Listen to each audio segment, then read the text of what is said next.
Derivatives trading involves substantial risk of loss and is not suitable for all investors. Past performance is not necessarily indicative of future results. So stressful when the world's on fire. Good God. I can't look at this, guys. Like, my strategy is you buy it and you hope that you got a good spot. Yeah, but we all think you're crazy. You don't fight this. No way. The markets are freaking out and you don't think that anything is wrong? Come back tomorrow and I'll lose it all. Should be fun. Good morning, everybody. It is Tuesday, FOMC week, the day before the big event. Yesterday, though, man, what a... Whew.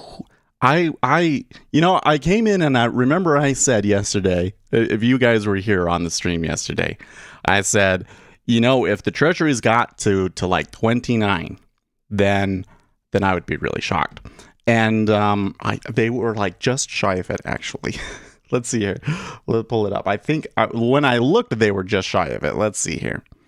They got to 30.5. They didn't get to 131. So I'm sitting here wondering. Oh, we need to come to the charts. Let me show you the charts. Okay. So I'm sitting here wondering, by the way, this 130 area, I've had that. Remember, you guys were asking, oh, what's that line? Well, it's just a line, but like it keeps coming back to it. But I'm sitting there like, okay, what's going on? There must be something more serious going on here. Well, I believe that something that did happen yesterday was Boris Johnson was talking about COVID cases and that that there was going to be a lot of them. And I think one person died from it. Okay. It was like a 95-year-old person died from it. That may be the cause of some risk-off sentiment here. Oh, you know what? I'm like so behind here. We are getting some PPIs here. 9.6 year over year, month over month. Wow, that's really good. Spot 8 versus spot 5, and core PPI. I'm not getting yet. We'll wait here a moment.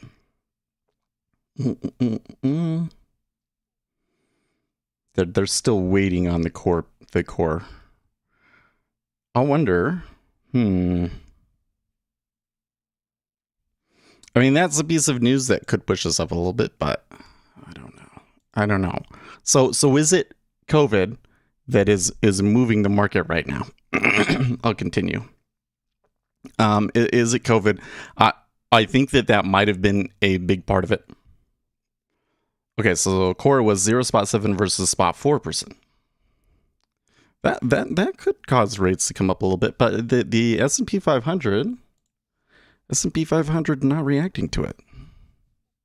So that's really interesting.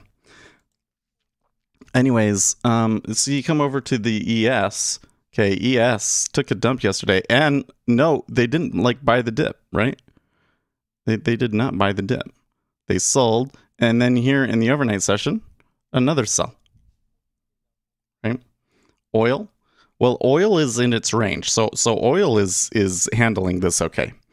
Again, I feel that at the moment that oil may be a better indicator of the overall economy than other indicators, particularly the stock market, because oil at the moment, and I just mean at this very moment, oil has less liquidity and other kinds of concerns that would affect it in the short term outside of the fundamentals. So what you're getting in oil is a little bit more pure. Now, that said, they are at the bottom of their range and they might fall out here and fail 70 again. So I'm going to be keeping an eye on oil here again. Natural gas was seeing a rise. I was thinking maybe natural gas will take Nope. Natural gas falling. Gold and silver still kind of struggling as people are fleeing to the dollar. Copper just hasn't really done anything interesting for a while, has it? Okay, but when we come into the dollar, you can see, okay, dollar is still strong, but it does look like this move. Europe has seen a down move here. We're still above 96 though. Bitcoin yesterday dropping to 4,600, but not like crashing. So I think that there could definitely be some stops in Bitcoin, but they're probably a little bit lower, more like 4,500 or something like that. So not new low in Bitcoin, but Bitcoin certainly doesn't look good, and we would expect Bitcoin to struggle if interest rates are going to rise. But they're not rising right now. They're not rising right now. Look at this. Despite the PPI, despite the good PPI, is like good news, bad news, because the market has just had too much punch. I don't know, man. This is getting really interesting, and hear all of this happening. I don't think I've ever been in a situation like this before, because it's often the case that before an FOMC meeting, the treasuries will move in a way, and it's like there's no reason for it to be moving, but it moves, and then that ends up predicting what the FOMC is going to be. It is often the case before an FOMC meeting that things are just like really dead and nothing really happens until the FOMC meeting.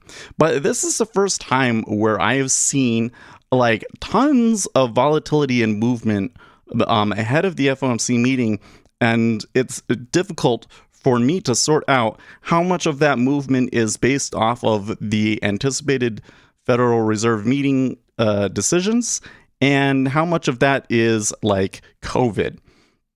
The S&P is just taking a dump here, though. Wow. Was there something else in these numbers that I'm missing? No, I don't. Something's going on here. Just in the last 5 minutes. So since the PPIs,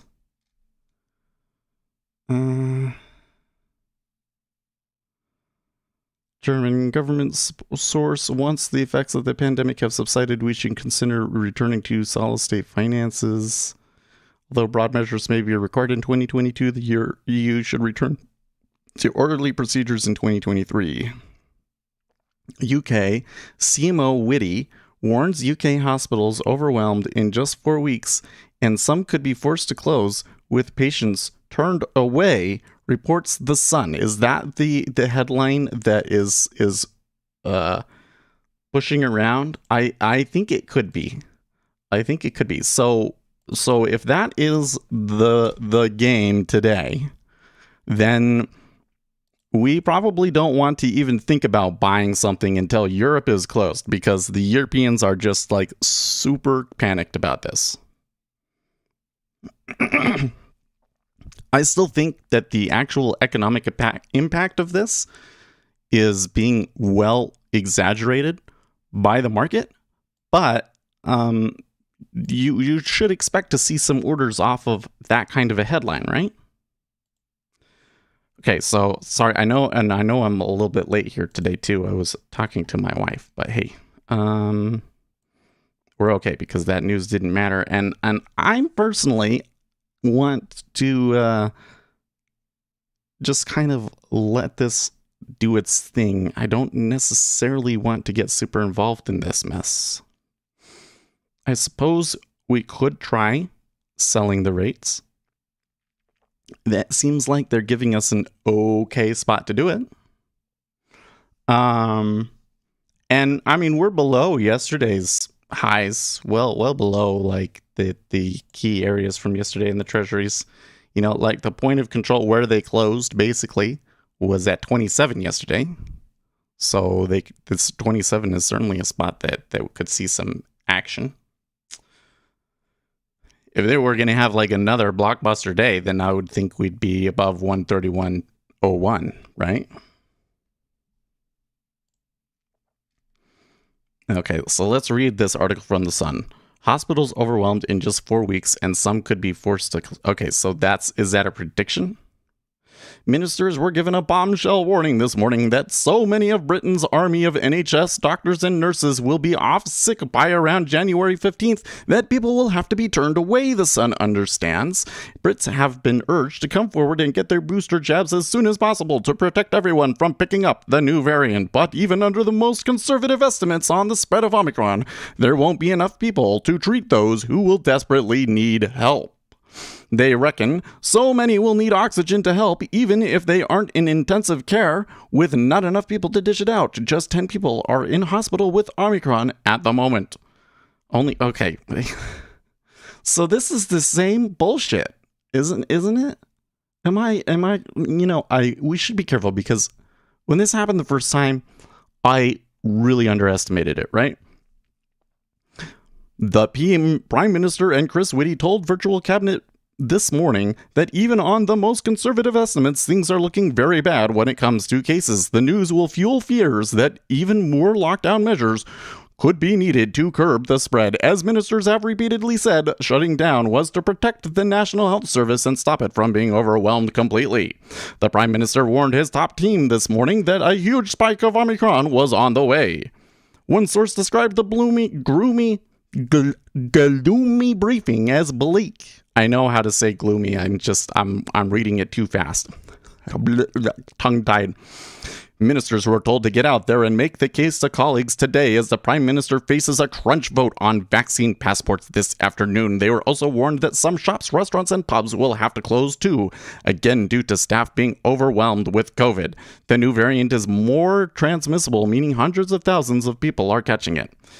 No 10 are stressing that there are no plans for any further restrictions at the moment. Downing Street were approached for comment. It came as the UK Health and Security Agency's boss, Susan Hopkins, says restrictions will have to stay in place for up to 2 months if Omicron modeling is right.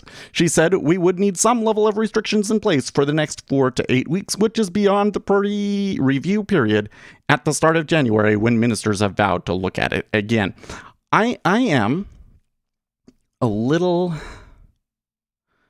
The government source said you will be able to see your family at Christmas, but at this rate, you might not be able to do it in a pub. As for New Year's Eve, that is a different story. Okay.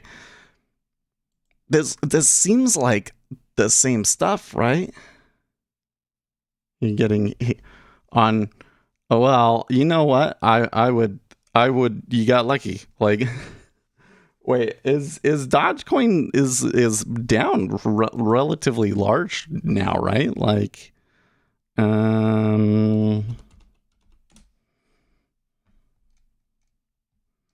let's see here. Where are they? Oh, they got some gains this morning. Well, I wouldn't.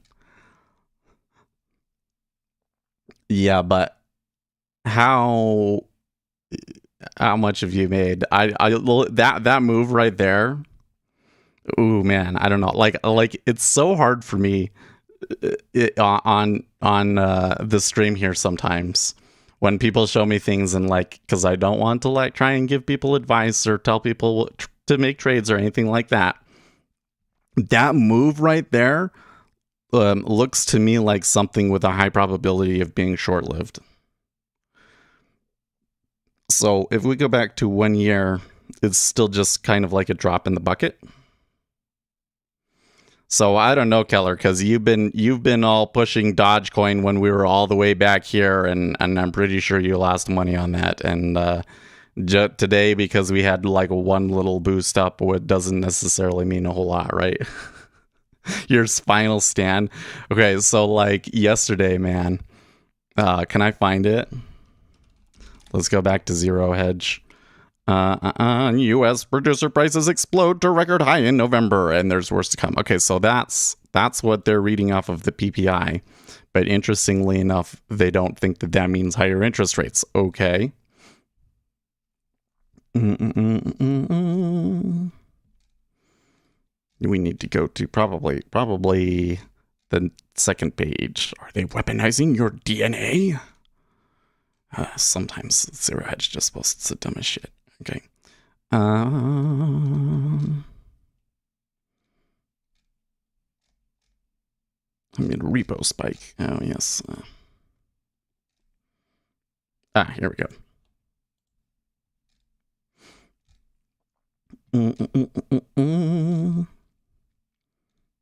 Okay, so here is retail favorite stocks. Retail favorites. I think this is an index by Bloomberg. Decreased 5% yesterday.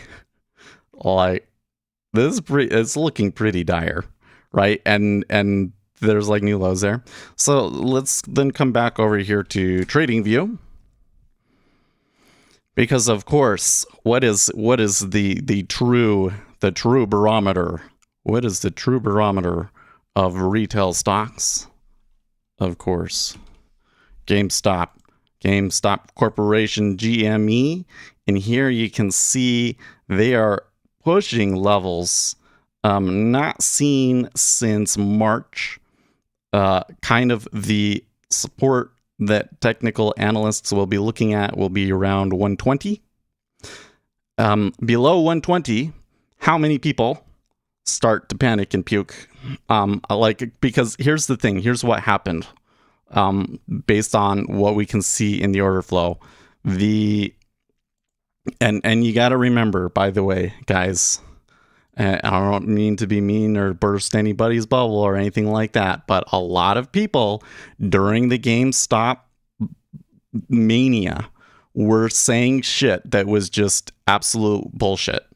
Okay. And the SEC did an investigation and destroyed all of their arguments and conspiracy theories. Okay. So what really happened? This was the big guys getting stopped out. This was the short squeeze. And then retail players came in and pumped it up. And they have been holding on. They have been holding on. And you have to wonder, are these guys in it for the long haul? Or are they going to be in there for years and years and years? No. When I go and I read the subreddits and I go and read Reddit and so forth, they're still posting all this stuff like the squeeze still hasn't happened and just hold the line. And yet, no. Retail is what's keeping this thing up here. And I think that eventually they're going to puke. And we may be at the place where that happens because of a combination of both COVID cases, I guess, and the Federal Reserve increasing its pace of tightening. Now here, I don't feel that, and I shouldn't say I don't feel, but increasing the pace of the taper shouldn't necessarily be a complete disaster for the market. But because the market was all built up on this unprecedented support from the Federal Reserve, it seems that when you remove it, that people sell, and there's going to be a certain amount of selling. So my opinion, though, is unless we're seeing like broader economic weakness, you want to buy that dip. Unless we see the broader economic weakness, okay? As we're seeing right now in December, all we're seeing is inflation, right? So that doesn't necessarily do it for you. But what might happen once we get into March is that some analysts are predicting that the supply constraints will ease and consumer demand is going to be reduced post-holiday season, and that we will see a slowdown in the second quarter of next year. Right? That's kind of the big, the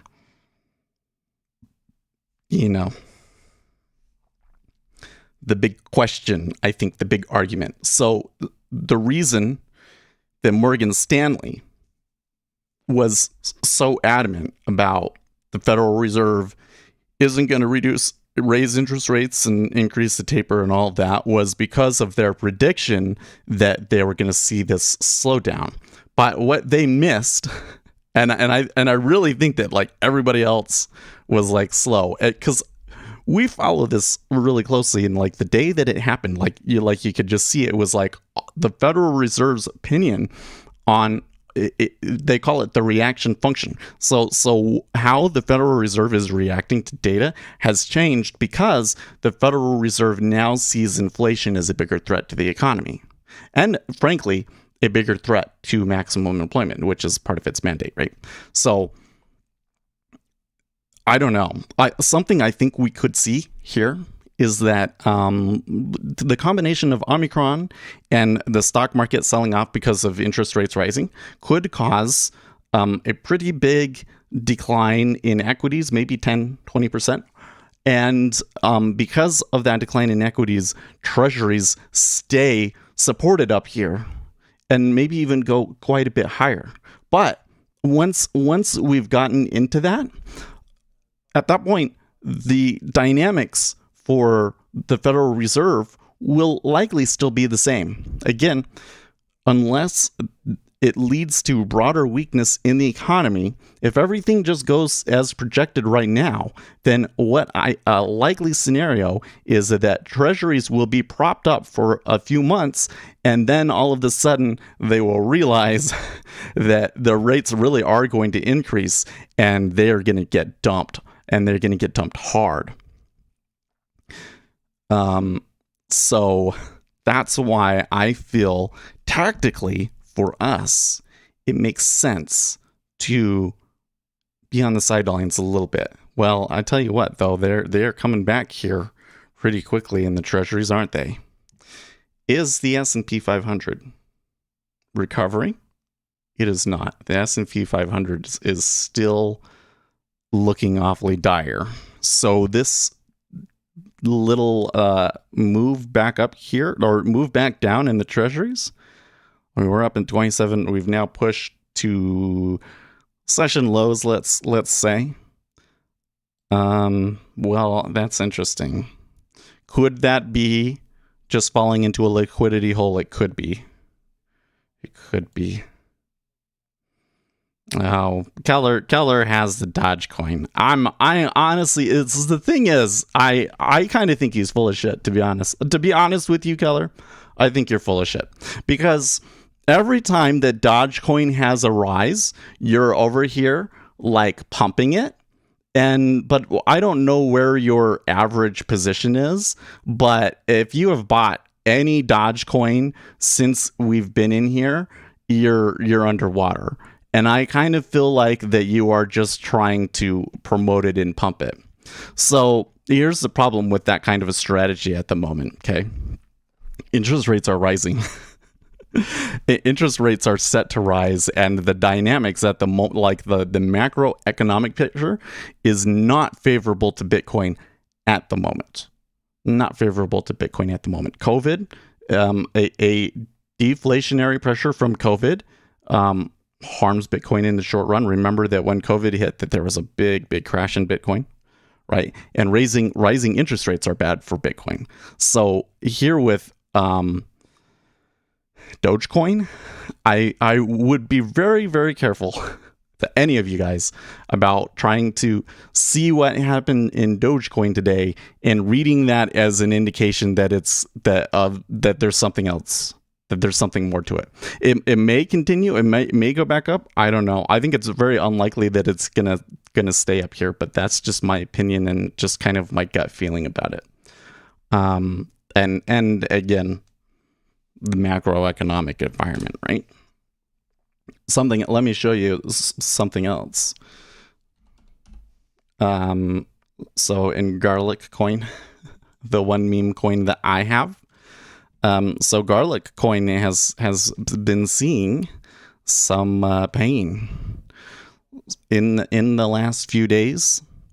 There was a big sell, and they sold it all the way down to like 3 cents. Actually, I think it was even worse than that at one point, right? Yeah, okay. So at one point they were down to like 3 cents, and then it bounced back up. So I kept getting all these notifications on my phone. Oh, it's down 10%, it's up 10%, but then look, somebody else sold. Like, so here's the thing, okay? These things are so illiquid. You got to realize that move in Dogecoin could have been one person buying, and it might not have even been all that much money either, right? So does that mean that like more money is coming into it? It doesn't. It doesn't at all, right?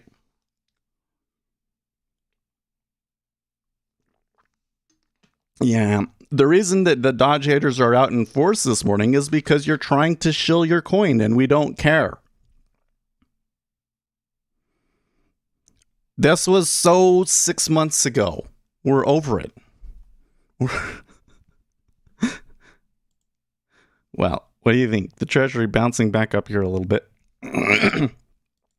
I'm kind of sitting here thinking, well, if I'm gonna make a move, I think that I should be making it in oil or the Treasury. Oh, by the way, I need to change this a little bit so that so that I can tell which account it's running.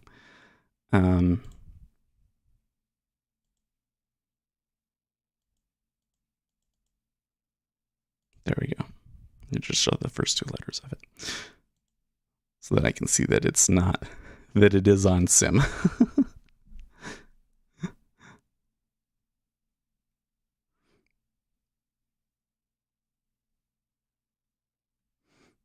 He keeps sending me Dodge Boink memes.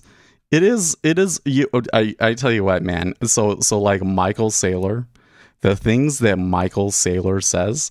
You see that interview where he was like, the most important thing that we can do is go out and try and convince people to buy more Bitcoin. Did you hear that one?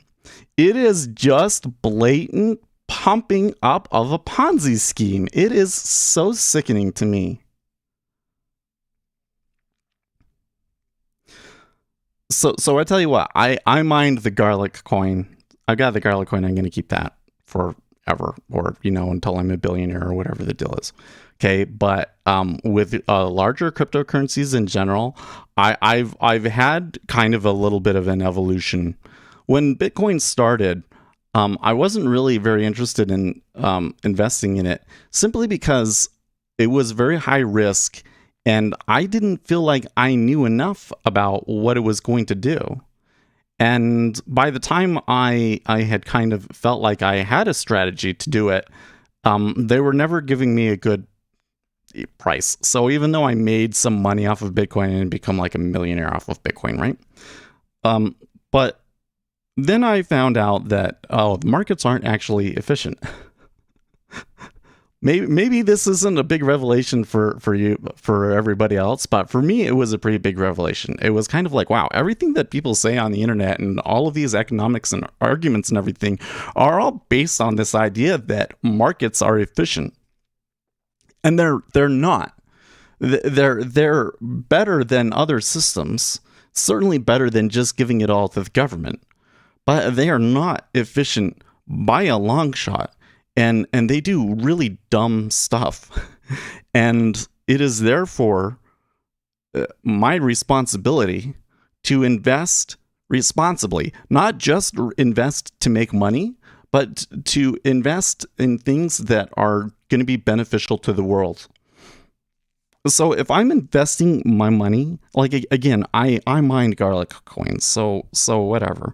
But if I'm going to invest money in a cryptocurrency, it damn well better be something that I think is going to contribute to society.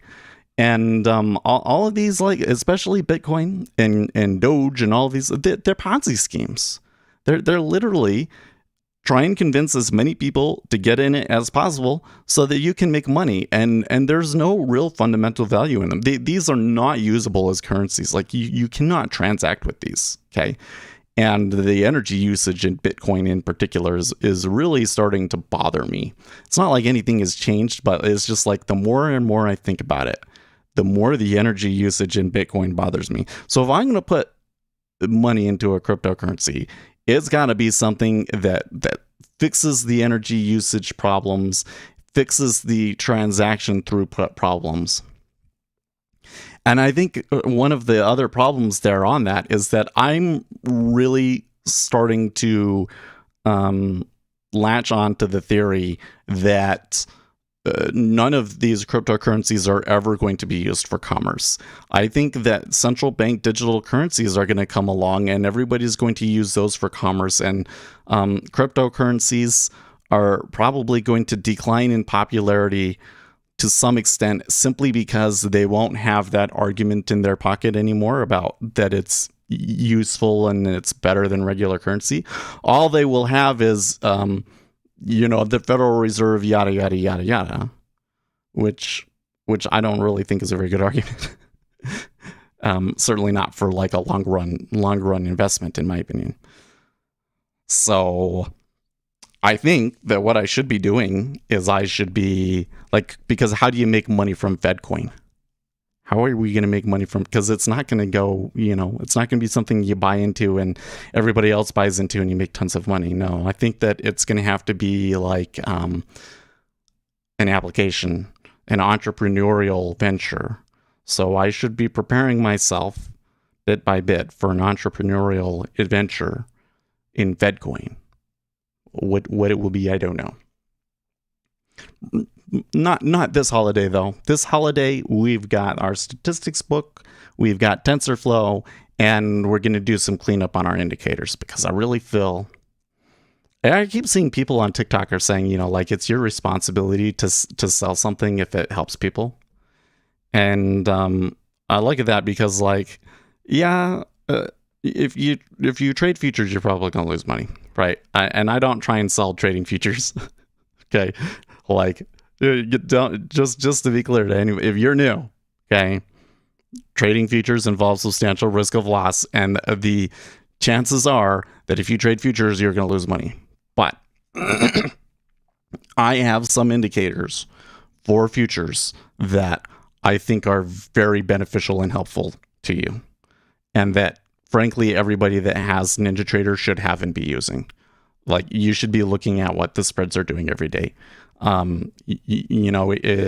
Whether it's the 5 and 30 year spread, everybody should be looking at that. But then if you're really trading indexes, you should be looking at the NQES spread, right?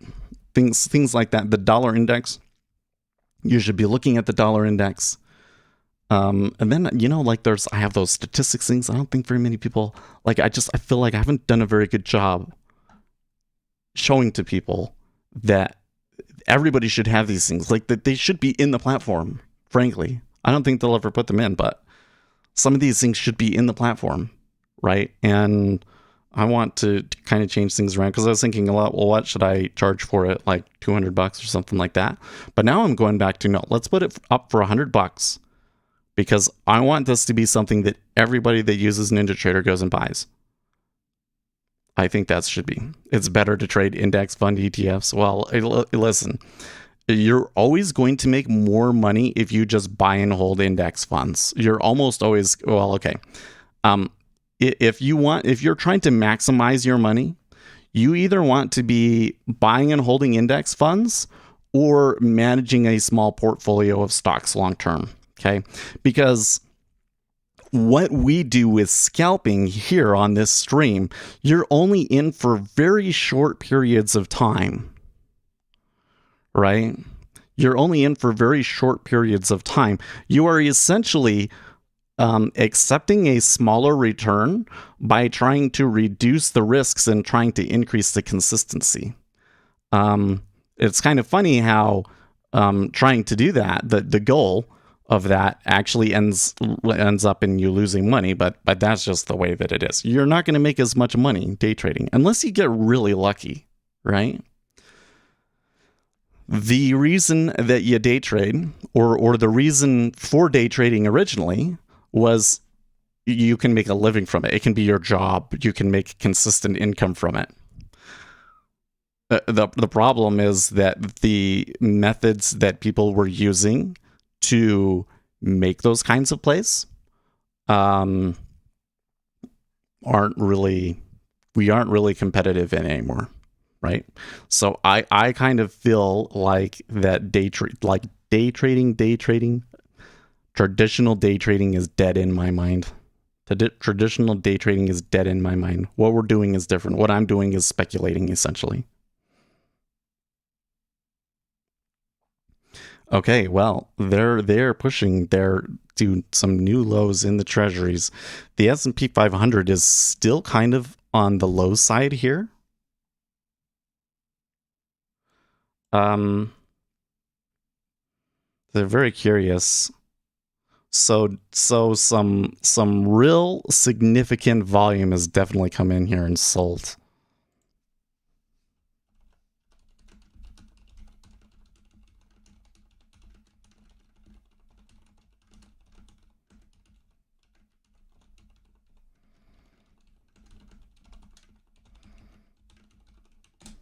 day traders are a bit of gamblers themselves. Yeah. Well, I think that's really the way that we need to start talking about it, right? Is that we're not day traders, we're speculators, right? That's how I feel about it, but we're not market makers, rather. So day trading just means you take trades on a daily basis, right? The day trading really has more to do with the time frame than it is the strategy.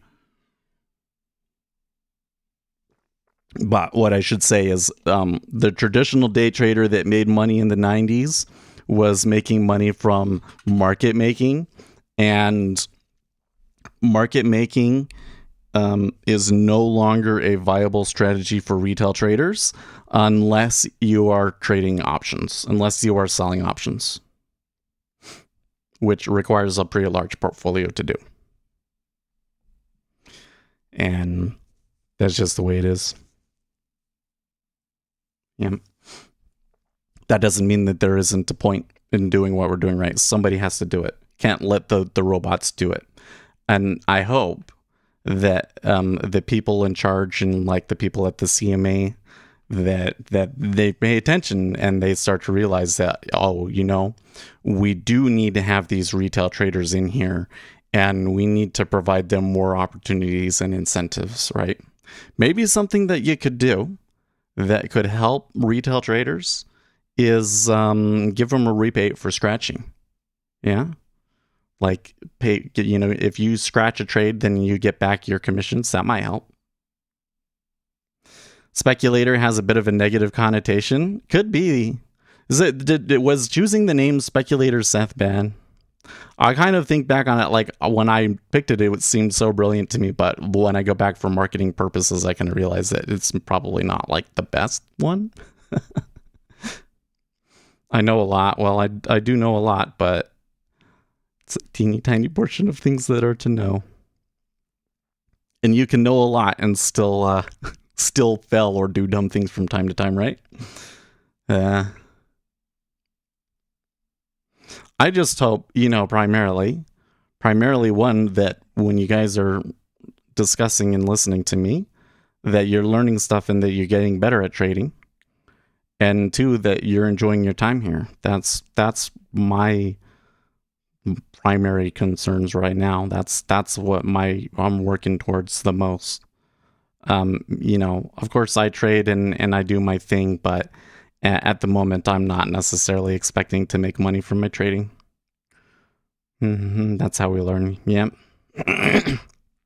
It is. They the whole thing about like 10,000 hours.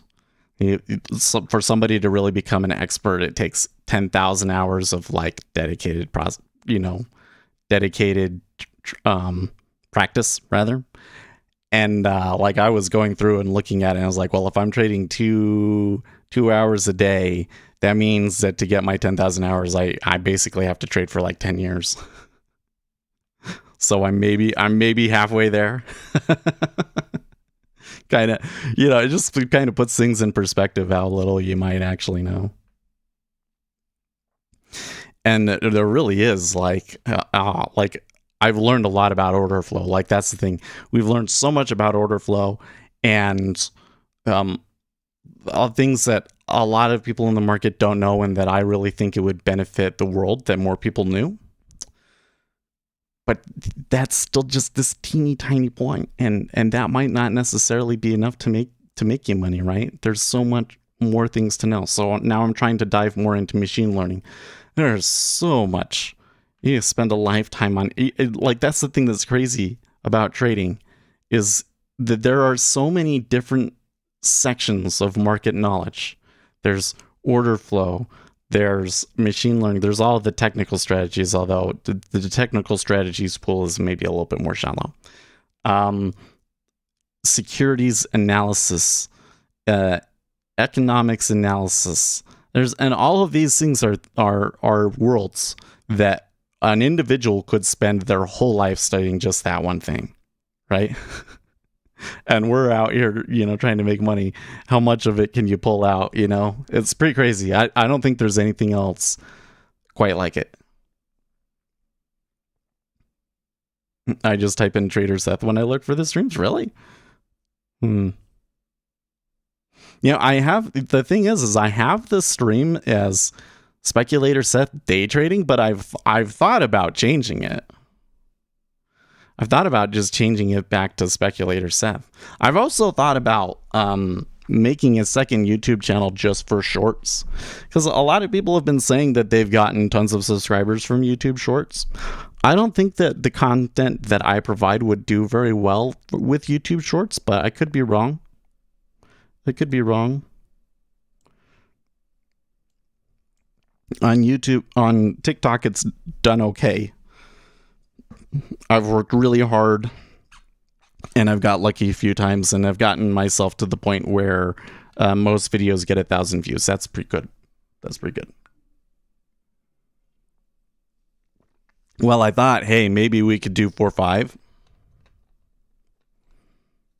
But like they're already careening above that. And one kind of has to wonder how far that will continue. Are they going to retrace all of yesterday's move? Well, if that's what we're going to do, I really want, especially with some volume, they're trading at 21. I want to get a better position. We could potentially, we could provide some liquidity down there. We'll see what happens. If we were to move down, definitely that area around 16 or so from yesterday would be a key spot, because that's basically where we started the day at, was around 130.16 yesterday. So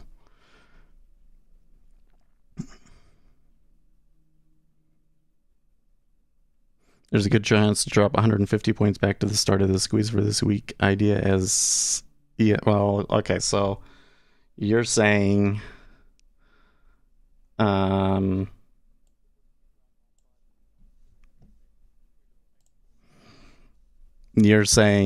maybe they come back to some of these areas back here, like the non-farms numbers, probably here or here. Basically back to 4,600. I could totally see it. But the thing I'm wondering here, something has definitely changed here this morning, right? Something has definitely changed here this morning, because yesterday it was bonds up, S&P 500 down, flight to safety. Was it COVID? Was it Omicron? Was it COVID cases? I don't know. It seems like that it may be COVID cases this morning. We were more focused on the interest rates thing. But now what we're seeing does look more like the interest rates thing, right? Darn.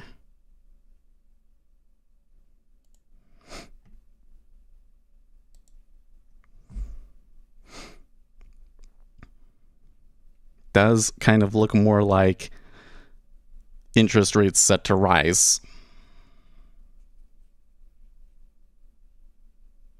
So I'm not 100% sure.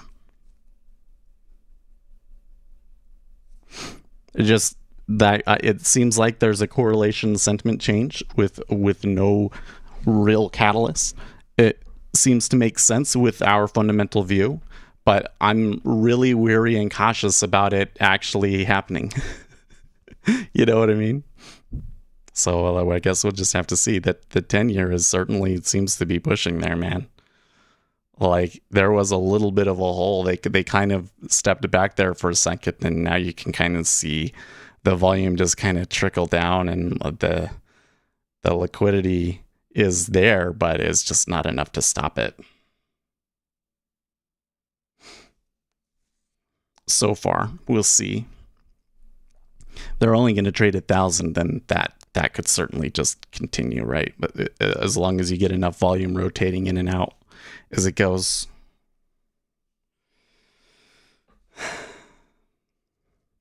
Do you think? Well, that's why I have Speculator Seth Day Trading.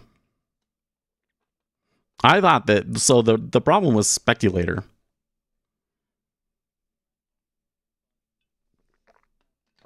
Hold on a second. The problem with speculator is it's too big of a word.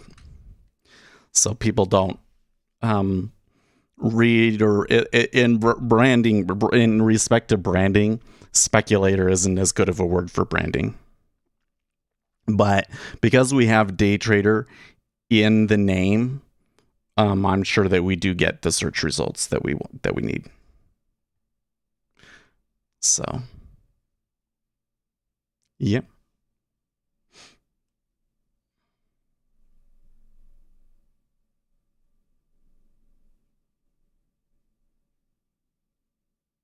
Rogue drone removed from Pope Francis Mass in Slovakia. So, oh man, you know, as drones become more and more popular, there's going to be a lot of interesting things with that. I'm kind of honestly thinking about adding another one on there, but I don't necessarily want to get super levered up today. It sure is looking like a powerful trend, though.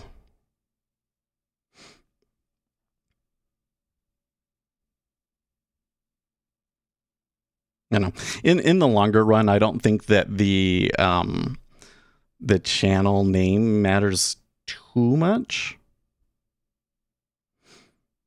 Well, you can still do all of the SEO and search traffic and stuff.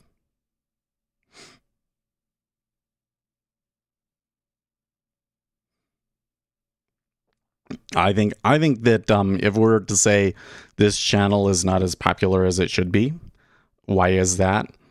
I think that the quality and engagement on the content does not reflect the amount of useful information that's in the content, right? Like, I have a lot of really, really useful content, but unless you're really into this sort of a thing, it's kind of boring. It's not funny. It's not like I'm on the edge of my seat. It's more like a classroom lecture, which, you know, has kind of been the thing. I don't know if there's really a better way to do it, to teach it. What else you can do? But that's just what it is. But all that means is once we get all of that content out and we have like the base content for the channel, then we can go back and we can make more content around current events, and we can try and make it more fun. And then maybe at some point in the future, we can reduce some of those videos and make them more engaging. Right? Okay, so that's a decent amount trading at 19 there. So 11K. You can't, there was nothing that was like clear as like an iceberg or anything, but we should just realize that 19 has only been touched recently, and there's already been 13K there.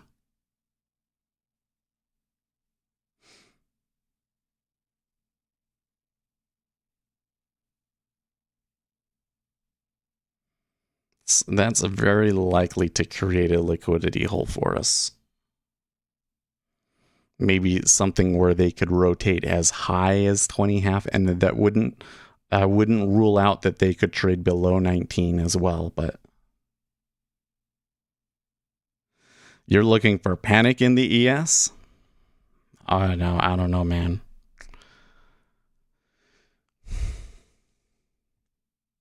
Certainly, if the treasuries continue on this trajectory and the ES continues to go down, it could get to a point of panic.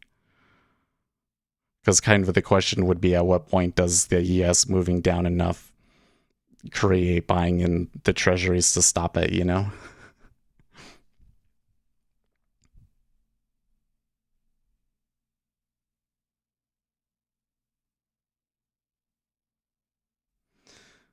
Mm-hmm.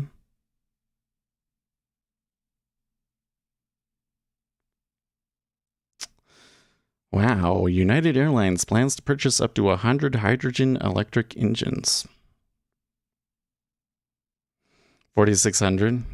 Well, you know that when they get there, that there's definitely if they get there, that there's going to be a lot of trade there. Those big numbers always got lots of trade.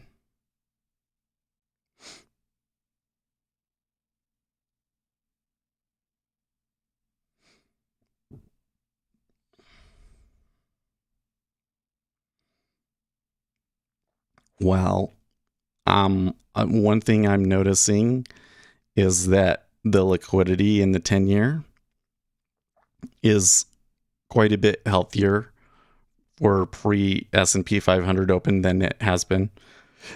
They already, like yesterday, by the time the stream ended, we were to 3,000s, 3,500s. But we didn't get there until like an hour after the ES had opened. Now we're already kind of there. So that's interesting to me.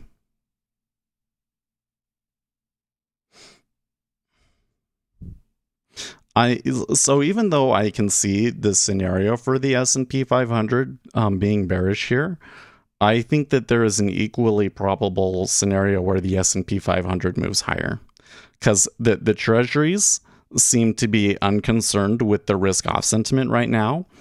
The risk-off sentiment is coming largely from the UK, I believe. I believe it's coming largely from the UK. And I think that it's an overreaction, frankly. So could the S&P 500 step in and buy the dip on the open? I think it's a strong possibility that we should consider. I definitely can't be all in short right here, right?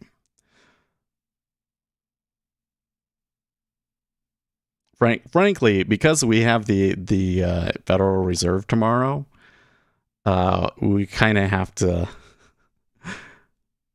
think very short term, because we know that whatever happens today could just be completely washed out by whatever happens tomorrow, right?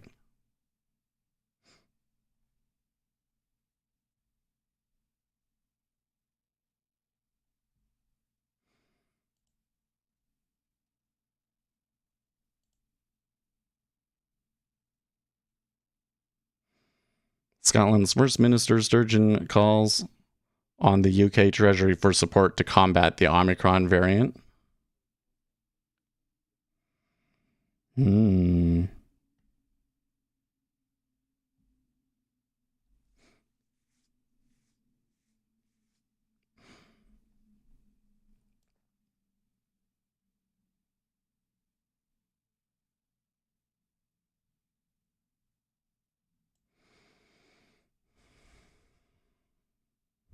I don't know. I think that the treasuries are probably going to continue to be a little bit difficult. It may behoove me to be going more for the short-term trades.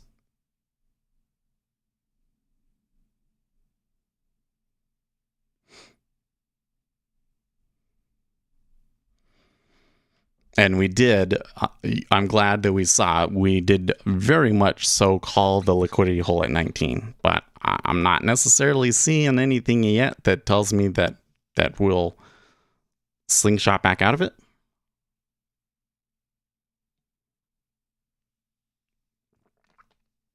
Yeah, do you think that it's moving because of the PPI?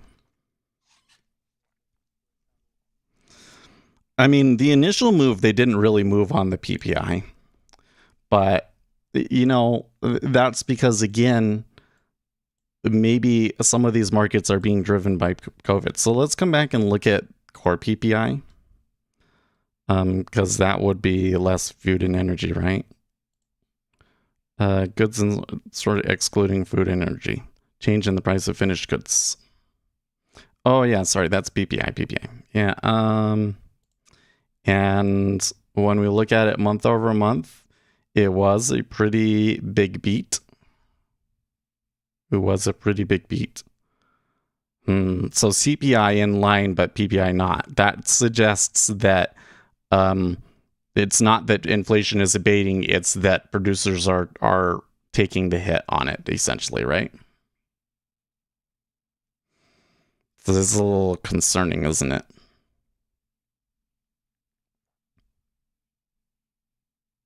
Seeing PPIs around spot 7, if you can't get very many of those before you start having real problems, right? What would be the most dovish scenario for tomorrow? I think that the most realistic dovish scenario for tomorrow is they increase the pace of the taper and they only price in 2 interest rate increases next year. I think that that's the most realistic dovish scenario. Like that's just like where the Federal Reserve is. They could come in and Powell could say something individually that really helps the markets and like really roils things. But in terms of the 2 pieces of information that like really matter, where they are on the dot plot and what they put for the pace of the taper, it's pretty unlikely that we're going to get a change from that increased taper and 2 interest rate increases.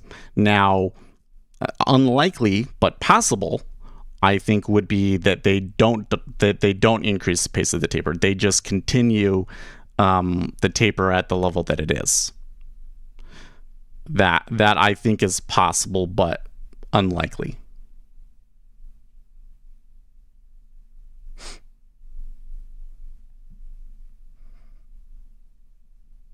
Bitcoin, you get it. So yeah, as soon as I started trashing the Bitcoin in terms of like don't come in here and try and shill it on us, he went away.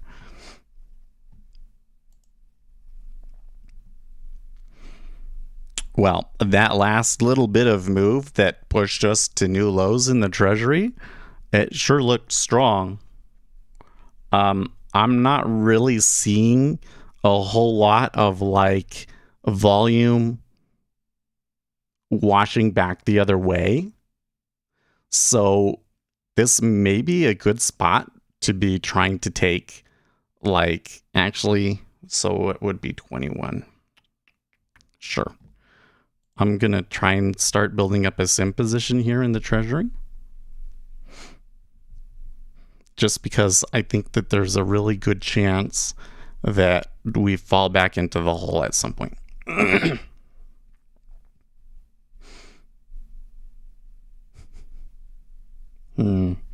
And there's a decent amount of liquidity being put up on both sides there in the 10-year. That's curious.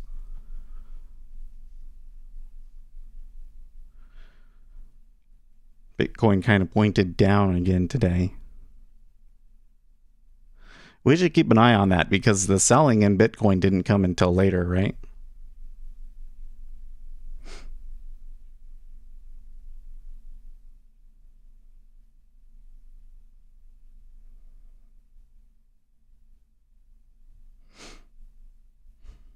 Now, another thing is that in the ES, even though it's down here in the 27s area, I'm not really seeing like panic, Actually, let's just reset everything right there. That should be fine. I have so many crypto lovers in my life and they're constantly telling. I mean, the whole thing is, do these people know that it's basically a Ponzi scheme? Like, because the way that the Bitcoiners act these days kind of suggests to me that they do. Like, that's one of the things that bothers me so much, because I've been following this from the beginning. And I remember in the days when Bitcoin was all about, hey, look at how cheap it is for me to send money to people and how fast it is and how much better it is than using a money transfer, et cetera, et cetera, et cetera. And then all of a sudden, in 2016, 2017, this new group of people took over the repository and completely changed it. And they they just cracked down. It was like anybody that said anything different just got banned from the subreddits, banned from the forums, and then the only people that were talking were people that were treating it like a Ponzi scheme. You know what I mean? It's a little scary, the turn that Bitcoin made before the Bitcoin Cash split. It's a little scary to me that it was like that easy to manipulate people. GT agrees. It really is something else, man. Yeah, and then after that, because there was the 2016-2017 run, and then what happened in the interim was that all of the what should we call them? I don't know, the snake oil salesman, the shills. They were all like, oh yeah, we definitely need to be there and be involved on the next run. And then you get these shitheads like Michael Saylor. That man, like the things that he says is just like, you know that Saylor was very much involved in the .com crash. Like he was involved in the .com crash, and MicroStar, or whatever the name of his company is, was like one of the most hit companies. And what he does is data analytics. But now that people are moving into the cloud, the on-premise data analytics people don't really need anymore. So his company basically has like no business plan outside of being a Bitcoin ETF, essentially. And he's leveraging the company up with all this debt and buying Bitcoin with it. When you really start to look into what's going on over there, it really starts to look like he is leveraging up MicroStar. What's the name of his company? Is it MicroStar? It's MSTR. MicroStrategy, that's right. I knew it was something. MicroStrategy. It seems to me like he is leveraging up MicroStrategy to pump up his personal Bitcoin fortune, and then he can sell his personal Bitcoin fortune and make money and let MicroStrategy just go bankrupt. Like, kind of seems like what he's doing. And that is kind of what he did in the .com bubble, was like, they sold their shares and they made a ton of money and the investors all lost money. That guy makes me mad. And here he is, he's on, well, not on TV, but he's basically all over YouTube saying, mortgage your house, put all the money into Bitcoin that you can. Yada, yada. It's just absolute insanity. And it's like, how can anybody say that? You're either a complete idiot or you're a psychopath, and I'm starting to think that he's a psychopath.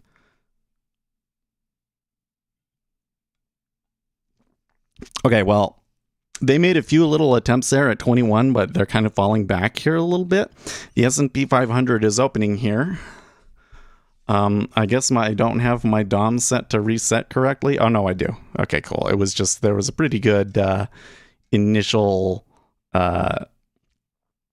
buying spike on the open. Okay, so that's interesting. It was a really big buying spike. The cumulative delta kind of evened out. You came back there. So actually, cumulative delta is actually slightly negative here, but there does appear to be some buying. So we'll keep an eye on that. We could see the S&P 500 do a buy of the dip here. There's some indications on the open that they're going to do the buy of the dip.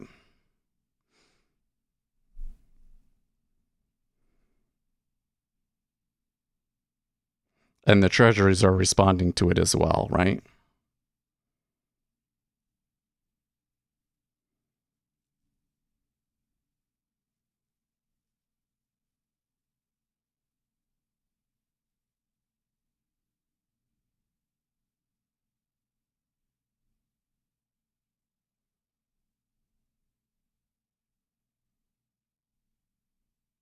It's sitting here. It's giving me another look at 1.46.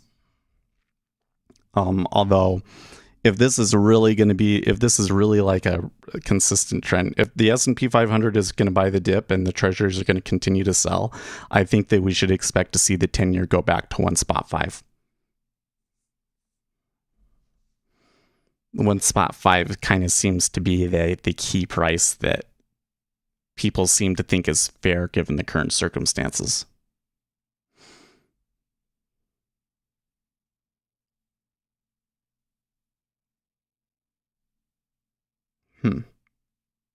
JP Morgan's Mike Ferroli had the Fed hiked earlier this year. It's not clear that would have changed much.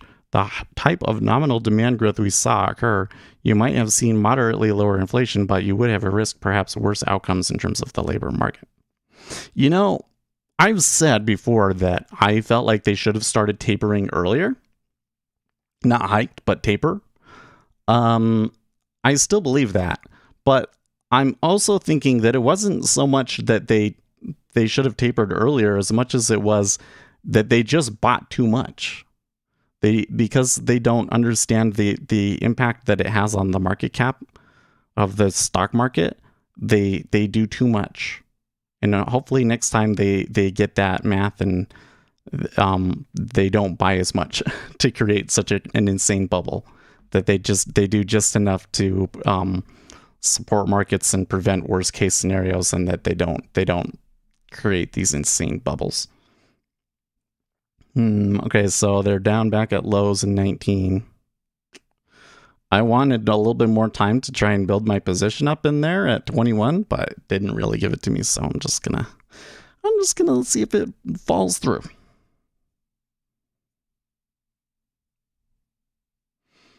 And it does look like the buyers did win out, although the deltas are still a little like they're still just getting back to the deltas that we had on the open. So there was some selling on the open. There was more selling than buying, but the buyers made more progress in price, which might make sense because the liquidity to the upside is probably weaker, just because of how quickly we fell before the open. Well, it looks like, are we getting steepening? Yes, sir, we are. We are getting very, very hard steepening in the treasuries, with the 30-year leading the way down. 5-year not back to its lows yet.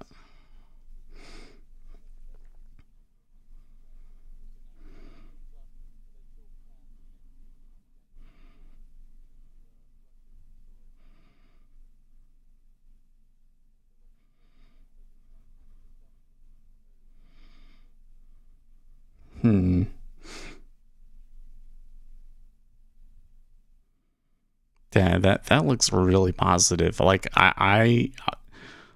you would think that the ES would be able to get back to at least 46.50, which was about where this downside started off of the, well, it's kind of unclear. Maybe it was because of the CPI. Not sure. I feel like that sorry, not CPI, PPI. I feel like that PPI number should have a big impact on the market, and maybe it is having like a delayed impact, you know? The most value I get from your channel is when you're making the comments on price and price. You're right, that orders move price. This is good because I think that that's the most significant thing that we've got, right?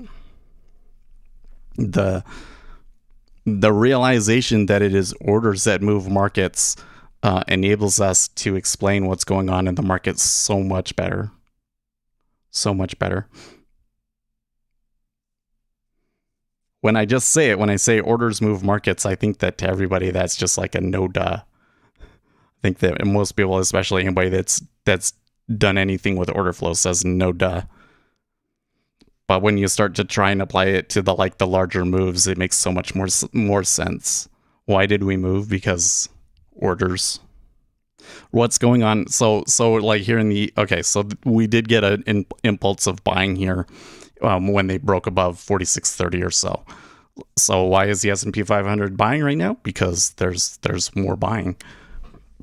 The sell side liquidity, the limit offer orders weren't very strong because they haven't had much time to recover from that down move, and we're getting a lot of market buys in the equities, possibly from buy the dip syndrome. And so that's why they're moving up. And the treasuries, we're getting more selling. Somebody is executing a large meta sell order. I don't know why they didn't move directly after the PPI, but I think that's the most likely explanation for why somebody would be executing a large sell order here? Man, when we moved lower there, the 30-year really moved lower. We'll see.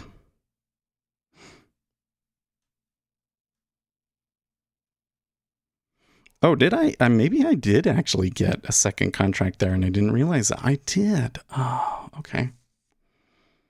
Well, I'm not seeing anything here yet. I'm still, so remember I was saying like there's a liquidity hole there. We shouldn't rule out that they should be able to trade below the hole. So we still may be in a spot where we get sucked back up, except for that they were seeing at times 3,000 stack on the offer. So they could probably get busted, break down here. They could possibly break down here. Beans friendly today? What do you mean by that? I guess I'm in a good mood because I did end up taking a trade and it's working out.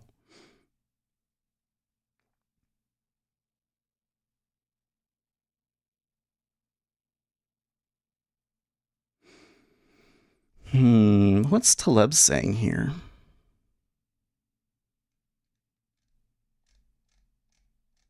Conspiracy theorizing is a disease that infects people intelligent enough to detect a pattern, but not intelligent enough or not mentally balanced enough to not get fooled by random arrangements.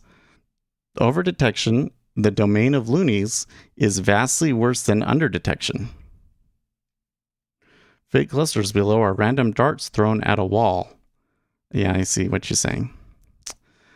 I don't think that it has anything to do with people not being intelligent enough to not get fooled by random arrangements. I think that everybody's tendency is to try and see order from the randomness, and that the only people that get around that are the people that have been taught. When I wrote Fooled by Randomness, many journalists were convinced that I was saying it's all random rather than it's more random than is commonly believed, and supplied counterexamples. It was painful as I was not yet used to being misunderstood. Well, I want to respond to that thread.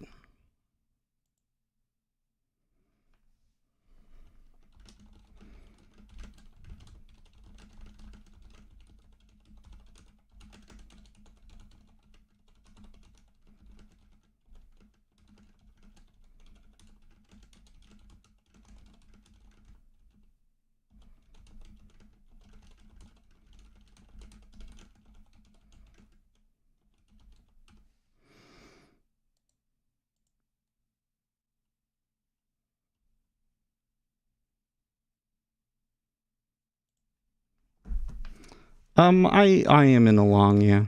Well, I mean, I have a sim trade on here in the treasury, right? I'm still kind of waiting to see if we got like another hole down here. Otherwise, maybe I'll take 17 no matter what. But the treasury, as of yet, is not indicating to us another kind of short-term liquidity hole kind of area. In fact, I would say that instead what we're seeing is that sell-side liquidity is recovering quite quickly, which is why we continue to see strong downtrend in the treasury. Now, 130.16 is going to be a critical area. One, because there's always a lot of liquidity at 16, a lot of trade and liquidity at 16. And then also because that was kind of where yesterday's up move originated. So let's kind of see if they get down there, what they're going to do.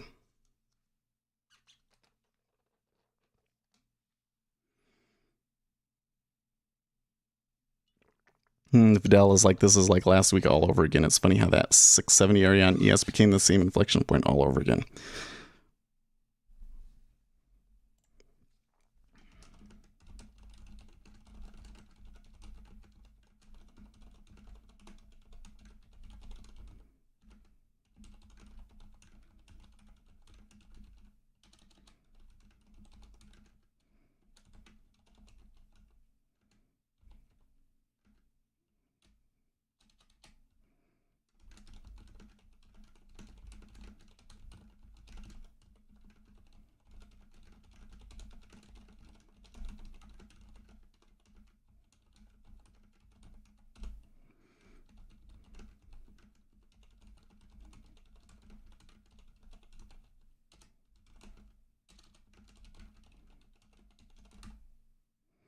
Did I spell abates properly there in Discord? ABATES? I don't know. I could be wrong. Okay, so we did get sucked back up into the hole, didn't we? It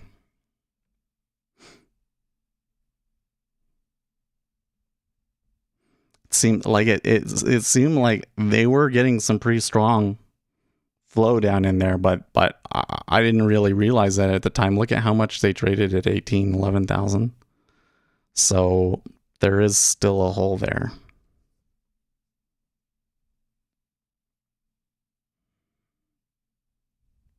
So what I should probably be doing is canceling that and taking it at the hole and then trying to build a position around that.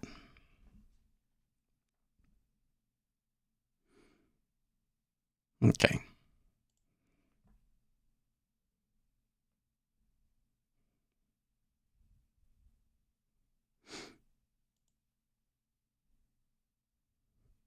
Fun day. Hey, we're just getting started.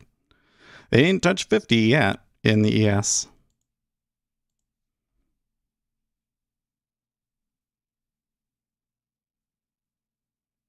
Man, it is really interesting to me how when the S&P 500 bounced, how hard the yield curve steepened back up.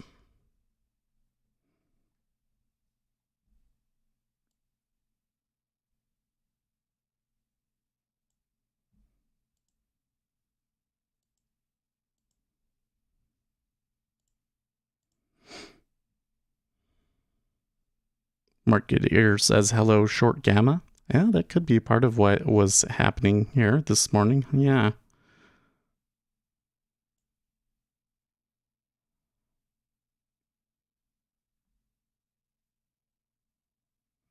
Yeah, they didn't fill my order there at all.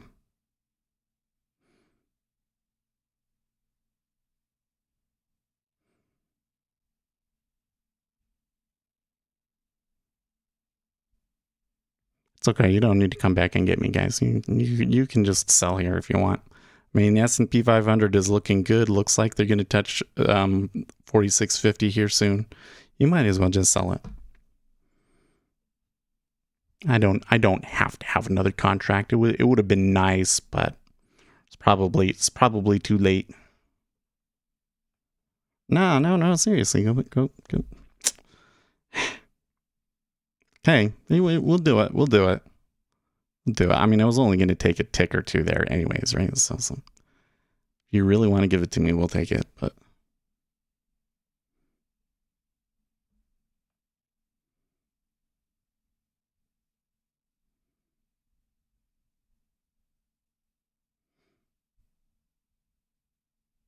just me talking, to the 10-year treasury market maker there. That's what that was. Okay, so they tagged 4650 and reversed. Or we shouldn't say reversed, but they bounced pretty hard off of it after stopping through it.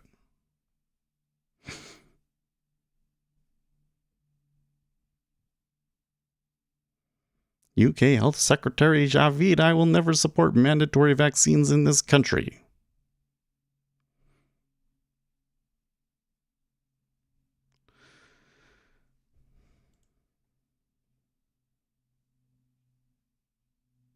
I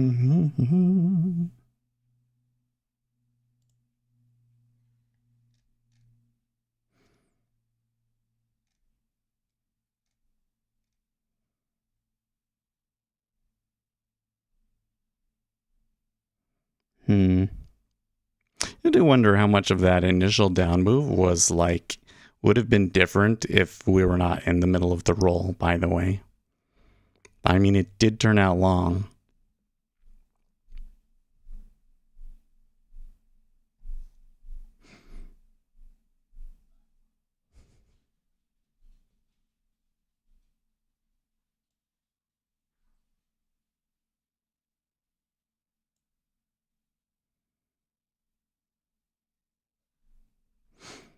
Okay, and just noting that the 18's got 3,000. So if the 18.5 goes offer, Is that going to stick around? These 1919 halves aren't as strong as I would like.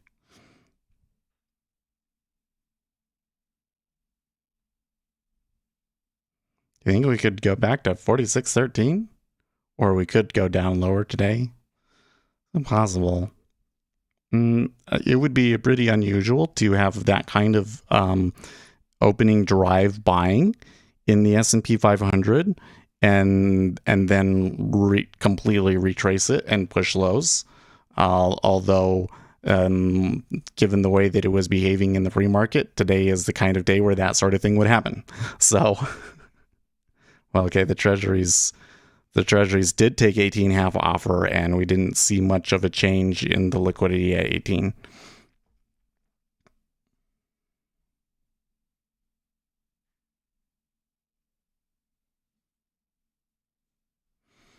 I'm getting maybe a little bit of push and pull here from the 5 and the 30, because it kind of looks to me like the 30 is getting...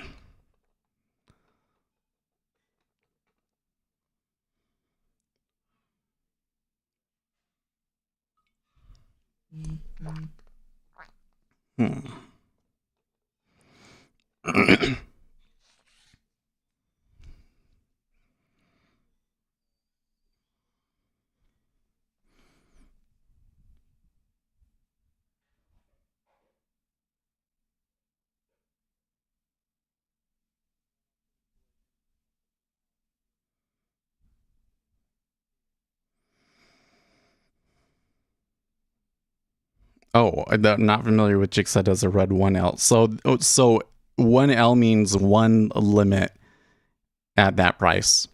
So I'm short here. Oh, I don't have the ability to do that. I wish I could zoom in on it for you. Maybe I could set something up that would like zoom it in on it for you. But basically, the red price, when you look at the price column, the cell that is shaded red is where my position is, and it being orange red means I'm short. If I was long, it would be blue, right? So I'm short from 21. I already took some sequential profits on it, so my theoretical break even is at 23, way up there, right? And I have a limit order at 19.5, trying to potentially take advantage of this liquidity hole at 19.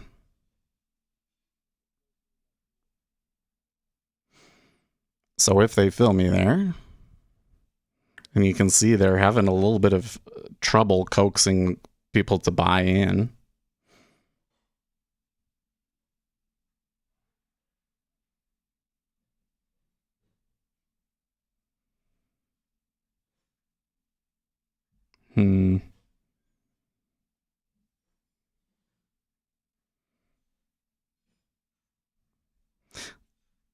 Yeah, he is trying to squeeze it. Okay. So it did get filled. I'll only take a 1 tick if I get that hole.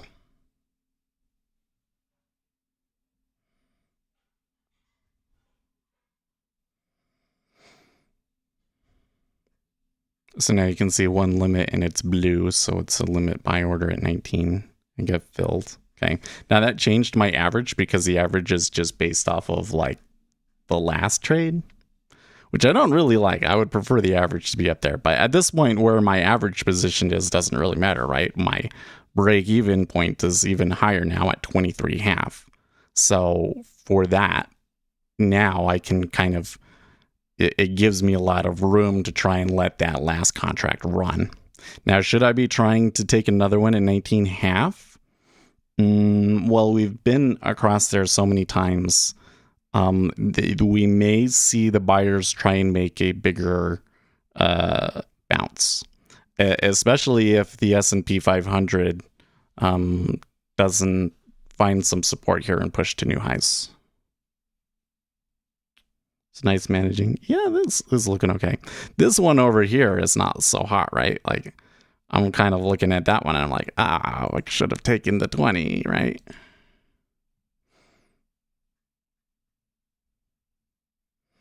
But I don't know. Do we think that we're going to trend even lower. I actually still think that 16 in the 10-year is a reasonable possibility. So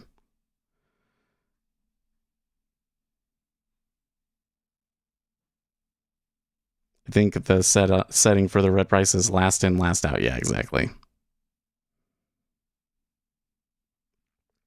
Which isn't what I would prefer in this kind of situation, but I don't think that you can change it, right? Well, actually, let's come in here and look. Appearance, price.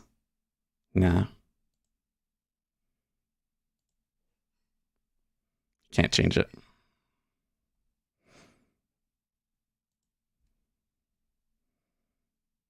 Yeah, you don't want to be if the S&P 500 comes back to 46.25 and breaks below that will probably lead to some significant volatility. I would say that the buy that we had was pretty strong, so that kind of makes it less likely, but that was Gary Norton playbook market making. You did that right there, seeing where value was, and not quite, because without revealing too much about how his strategy works, value has a lot to do with what other instruments are doing. That makes sense. Whereas what I did there was I identified a liquidity hole.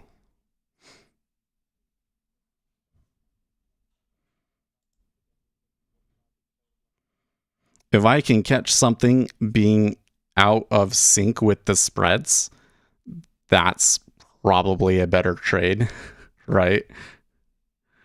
Oh, do I not have the 6Js now working here? We gotta fix that.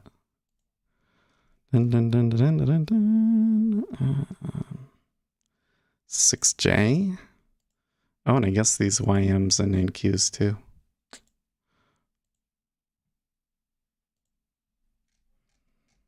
YM. And where did NQ hide? Come out wherever you are. There you are.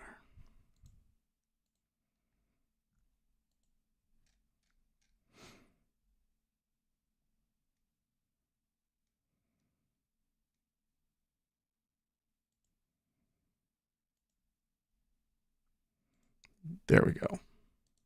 Much better. Okay, well, despite some seemingly bullish action, we are once again stuck around the 19.5. Now, there has been a lot more trade at 19.5 than maybe originally anticipated. So I could maybe have justified trying to take another contract there at 19.5.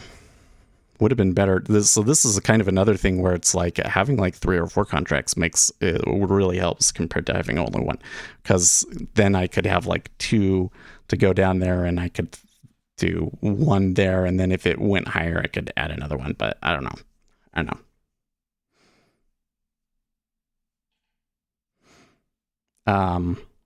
Yeah, NQ did kind of start pushing down there, but like we've starting to get a pretty strong buying impulse coming into the S&P 500 again, bringing it back to the higher end of that range. So we'll see. That definitely at the moment looks like a higher low. Oh, you got platform lag? Well, there you go.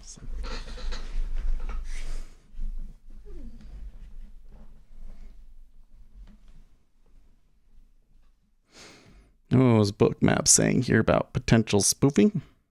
I didn't see that one.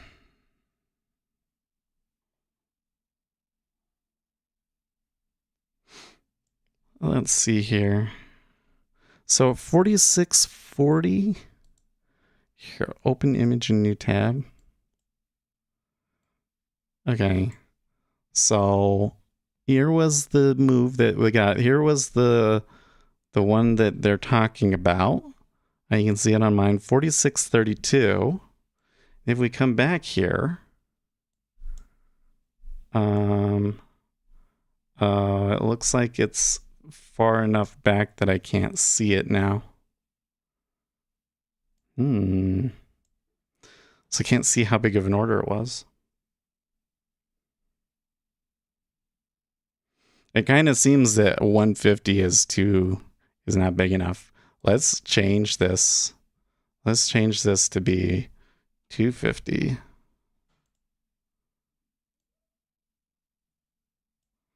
Well, that's unfortunate that I can't see it because I would really like to verify what happened back there.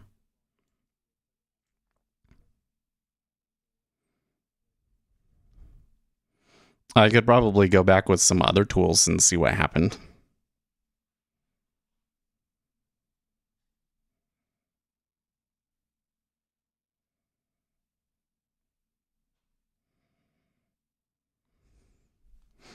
I don't know about that one.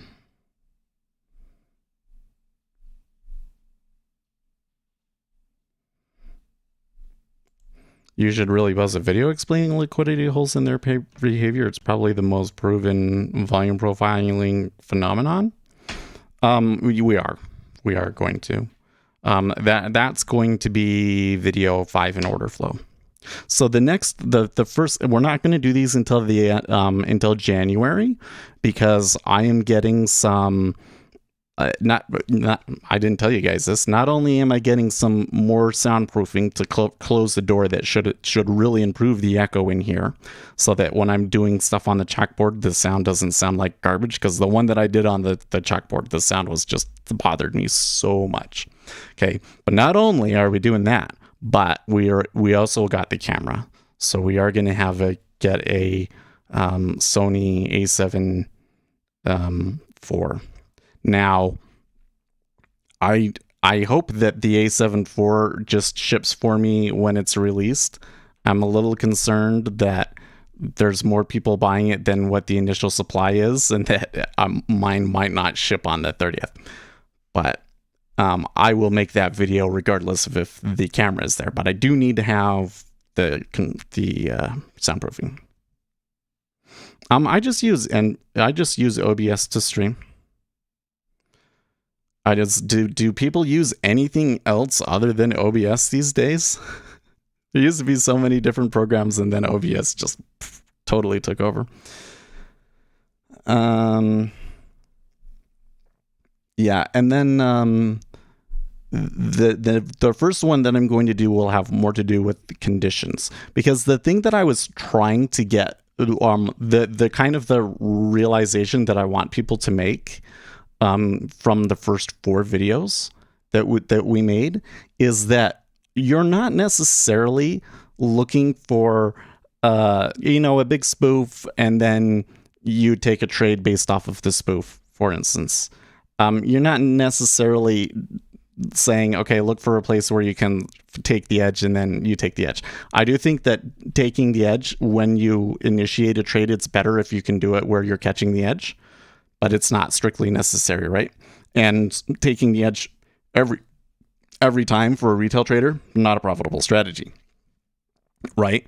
But what are all of these things? These are all little benchmarks that you can use to look at what things are doing, right? So remember the first time when we came down to 18 and we said, okay, there is some liquidity at 18 and it doesn't appear to be pulling.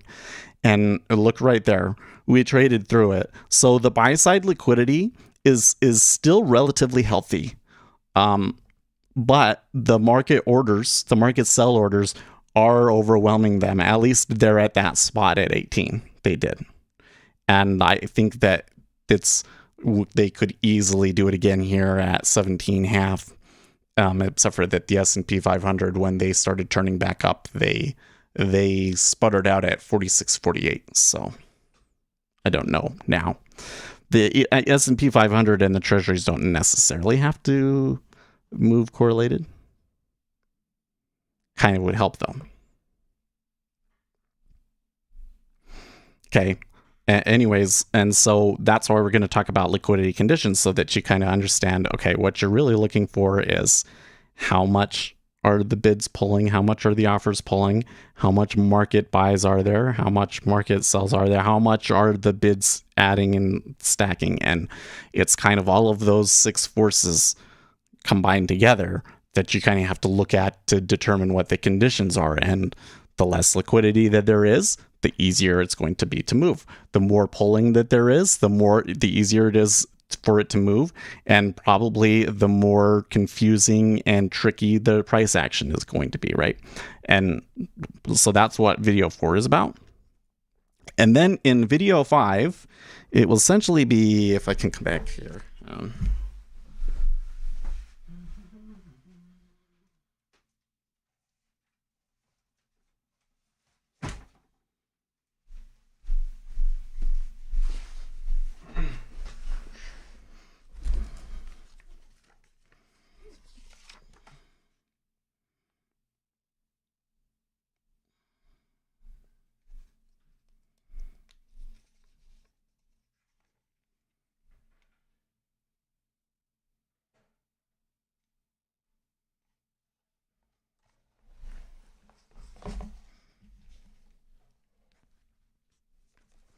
still danger. Yeah, I mean the treasuries are there at their lows, but the S&P 500 is not look particularly strong, let's say.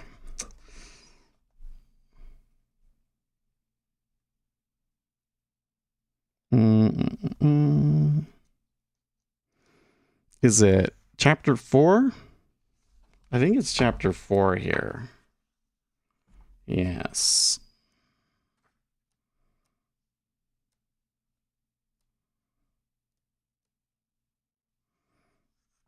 Empirical properties of limit order books. Many properties of order flow and limit order book state follow strong intraday patterns, which we illustrate in this section. It is important to bear these patterns in mind when considering other order flow and limit order book statistics. For instance, the distribution of the total volume at best quotes will look very different when pooling together different times of day than when restricting observations to a specific time window. For the statistics that we calculate throughout the remainder of this chapter, we restrict our attention to market activity between 10:30 and 1500 local time, where most quantities have an approximately flat average profile. Basically, they're saying that the order book acts differently at different times of day because of people trading on the open and so forth, so on and so forth, right? The bid ask, the spread distribution, order arrivals and cancellations. So this is some of it. Volume profiles is a thing that we will talk about. But mostly that's going to be getting into there is a square root law of meta order impact. There is an inverse sine law, and why these are all, at least from our best theories at right now, in addition to the shape of the volume profile, are all created by liquidity holes.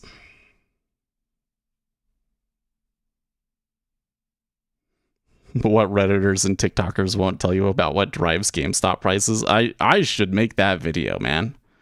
That's actually a really great idea.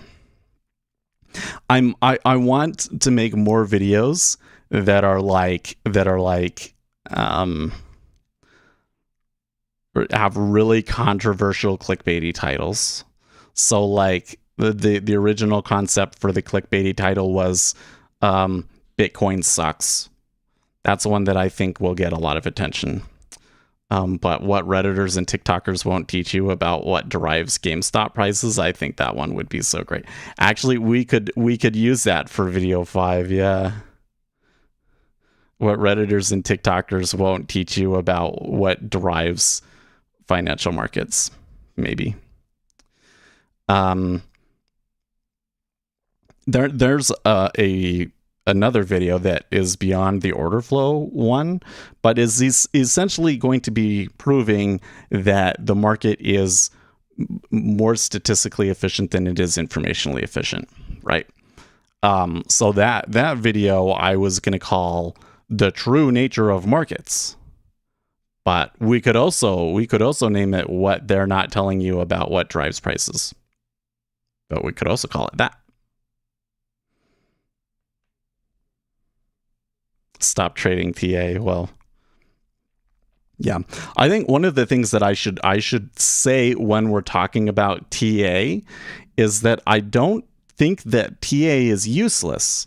I just think that TA is a very poor reason to trade. If your strategy is based on looking for a technical analysis setup and entering a trade based off of that, I think that you're going to probably be disappointed.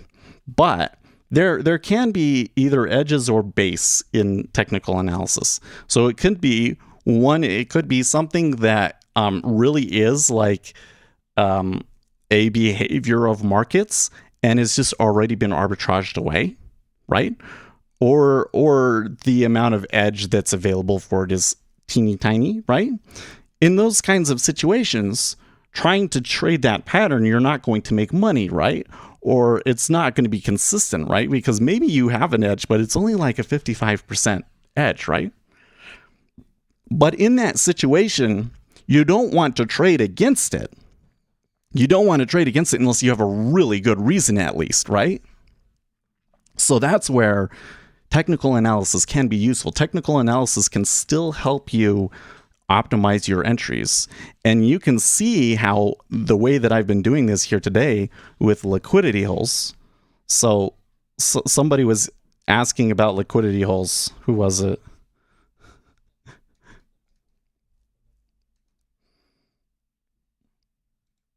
Wasn't it Eric Cages? Yeah, what is a liquidity hole and how? But I explained them to you already. But hey, we can do it again. Or can I do it without like covering things up? I'm gonna do it right here in this upper corner. Oh, these should be gone. I'm just gonna delete this. So if you were to do if we were to slow things down, right? Because the order book, it's like constantly moving. So what we're going to do instead is we're going to slow it down. We're going to say every 5 minutes, people submit new limit orders. There's no market orders, just limit orders, right? So there's going to be some buyers, here's some sellers, and there's going to be some buyers, right? And the closer we are to price, the more likely they are to put them out there, right? You can kind of see that here. If we look like in the 5-year, for instance, when we start to get further away from price, there's less people interested in putting liquidity out there simply because they don't think that they're going to get filled. Okay.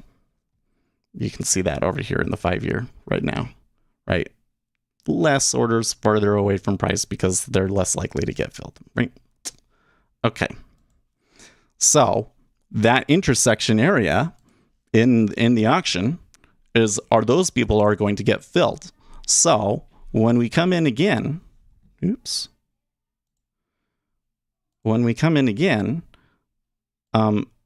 if everybody submits the same orders that they did before, then you're going to get something more like this. Now you get something more like this. Okay. Now, of course, new orders will be put in. But in 5 minutes, not that many new orders are going to come in. Okay. So you're likely to have this area where the liquidity is less right here, right? And as such, we stay there for a while. It's a hole. So because the liquidity there is less, it's hard to move out, because if we try and move up, there's going to be more sell orders. If we try to move down, there's going to be more buy orders, right? In order to get out of this hole, you're going to need a strong impulse of market buy or market sell orders to get over this hump, right? But this area, just because the liquidity is low, doesn't mean that you don't get a lot of trade. And so what happens is, because we're there for so long and people will just put up liquidity little bits at a time, these end up being the most traded locations. And so what do you actually see? The volume profile will end up looking like this, with this being the point of control, right? And then if we were to finally move around, so say it bounces around here and then it comes down, right?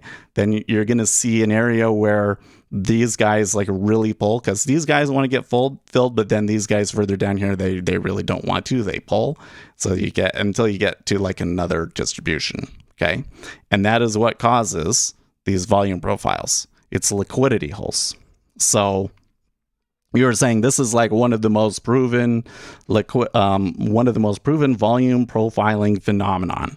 Okay, well, that we get distributions in volume profile is definitely the most proven volume profiling phenomenon, right? But a lot of people have different theories about what causes those profiles. And I'm saying that there is very strong evidence that suggests that they are caused by liquidity holes. And that changes a lot of things once you realize that, because a lot of people think that the reason that those prices form is because traders think that it's a fair price, that people agree on price and so they're willing to trade there. But that doesn't make sense. If you agree on the current price, why are you taking a trade? That doesn't make any sense. That was always kind of an argument that people made that was like, well, I don't know about that. But now that we have all this stuff about Walrusian auctions, we can kind of understand it a little bit more, right? So now, once we understand that, let's go back. I'll put those back up there. What was that? Hold up. Wowee. Okay, so hold up. I think... Did we get a news event here? That was a really big one. Ooh, that was a really, really big one. How come I'm not seeing it? Oh, do I not have it set up to print? Ah, that was a big one. They fell from probably 4 or 5 points there in the S&P 500. They just like completely skipped over it. The treasuries are not backing off though. Well, one of the best explanations you did. I'm going to bookmark this live stream until this standalone video explaining it comes out. Yeah. And maybe I need to put the liquidity holes thing as a separate video. So maybe this actually ends up being 6 videos. I don't know. What keeps happening is I'll make a video and I'll write a script out, and then it's like 10 pages of writing and like, I'm like, wait, what? Oh, I have to split it up. And this is probably, those scripts are probably what will end up becoming like a book, right? What I'm going to do, I wish I had more time to work on it. I don't think that we're going to be working on it this Christmas, but maybe it's a project for next Christmas. Nope, I'm never going to sell the garlic coin. Never. Not until I'm a millionaire. So, it's actually not at a bad spot to buy with the garlic coin, but I'm a little bit concerned about the Bitcoin market as a whole right now, right? Seriously, I could sell the garlic coin and make a few $1,000s, but I think it would be a waste. I need to wait for the garlic coin to be worth $100 a coin because, you're distracting me, but here's my opinion on it. The whole thesis in garlic coin is that you want the scarcity, right? So not only did there's not very many coins, but they also made it so that the coin mines out very quickly. So theoretically, early adopters in Bitcoin should make a ton of money, theoretically speaking. I mean, that's like the theory behind it. The problem has been that it seems like it's the coins like Dogecoin and so forth seem to get more attention. And I don't know why that is, but that's been the case up until now. But what we have seen, though, in garlic coin is that eventually something comes in and supports those prices. And so I think that we should expect to see another halvening and garlic coin price will go up. And at some point, I think, as long as the entire cryptocurrency market doesn't completely go away, that one of these cycles that we will see a really big increase in Garlic coin. That's the hope. And so in that kind of a situation, why should I sell it for just a few $1,000s? I should be waiting, and I should be becoming a multi-millionaire from Garlic coin. And it's a long shot. I don't know if it's going to happen, but okay. Anyways, going back to the chart, okay, in the volume profile. Now that we understand that liquidity holes are what creates volume profiles, now we kind of will sit back and we can try and interpret the volume profile a little bit better, right? So here we got the ES from yesterday. Okay, where was the most volume? Well, the most volume was basically where they closed at. So that right away, you can just like completely ignore all of that, right? Or at least that's what I do. I'm wondering here in ES, because we had that big slip, but like they haven't done much since then, so I'm not quite sure if they're going to do anything. Anyways, so this point of control in ES, I would just ignore. I don't think it really means anything. All it means is that's where we closed at, right? Right there.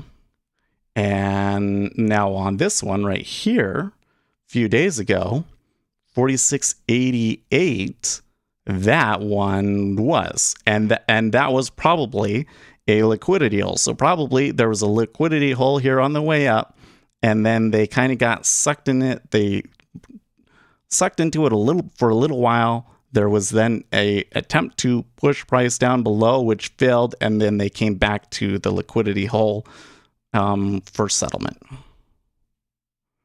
Yeah, because this settle price was higher though. Okay, right?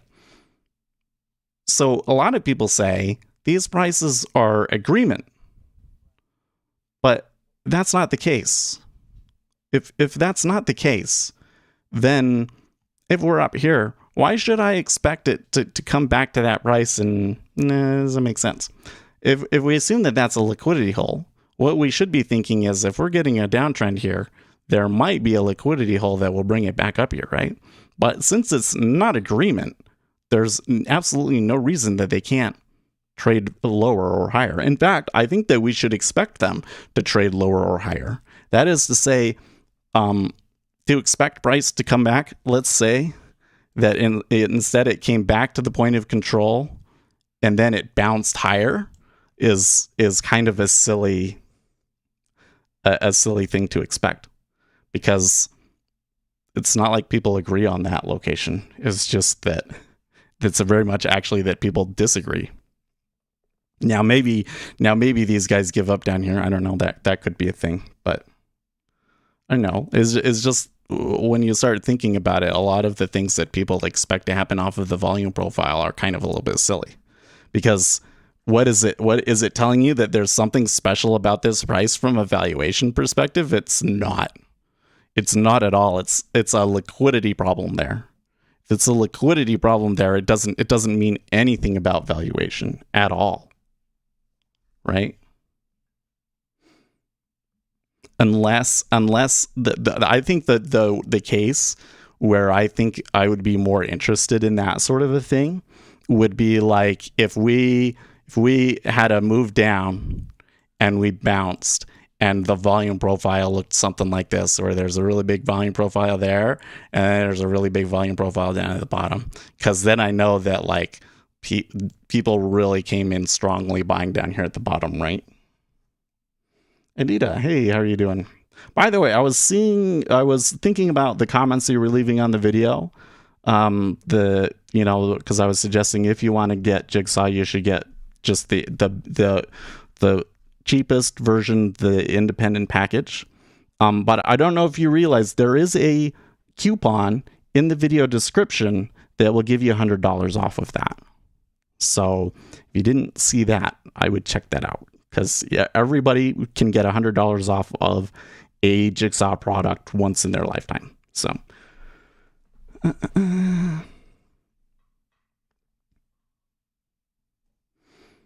I think that there's resting liquidity playing its role once price departures from liquidity holes, because as you said, it would take a lot of orders to finally escape from that hole. Yeah, totally. Yeah, I prefer volume barriers and volume blocks, something that you can I can show. Yeah, okay. That kind of sounds like a what is the word? A construct that might be a little bit more effective. Yeah. So I'm just saying, like, the traditional volume profiling was based on auction theory, right? And what we know about liquidity holes kind of suggests that a lot of what auction theory theorized was happening in the market is really not what they think it is, right? So that doesn't mean that auction theory is useless. It's just that we have a more effective framework to work from now that is much more effective at explaining what is going on in the market.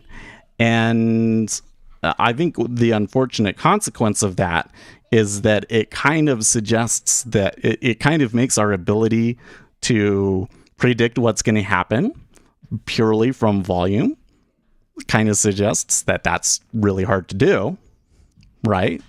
But when you combine it with why did we make this move, and so on and so forth, then I think it becomes really powerful, right?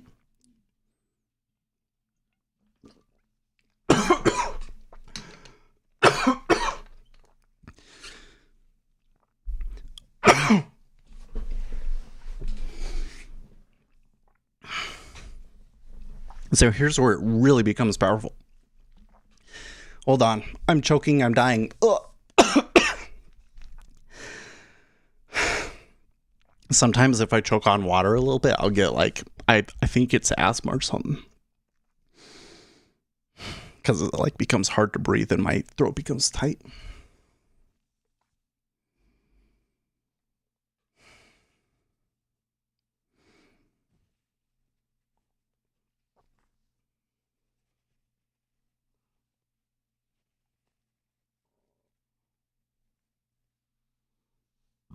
Yeah, exactly.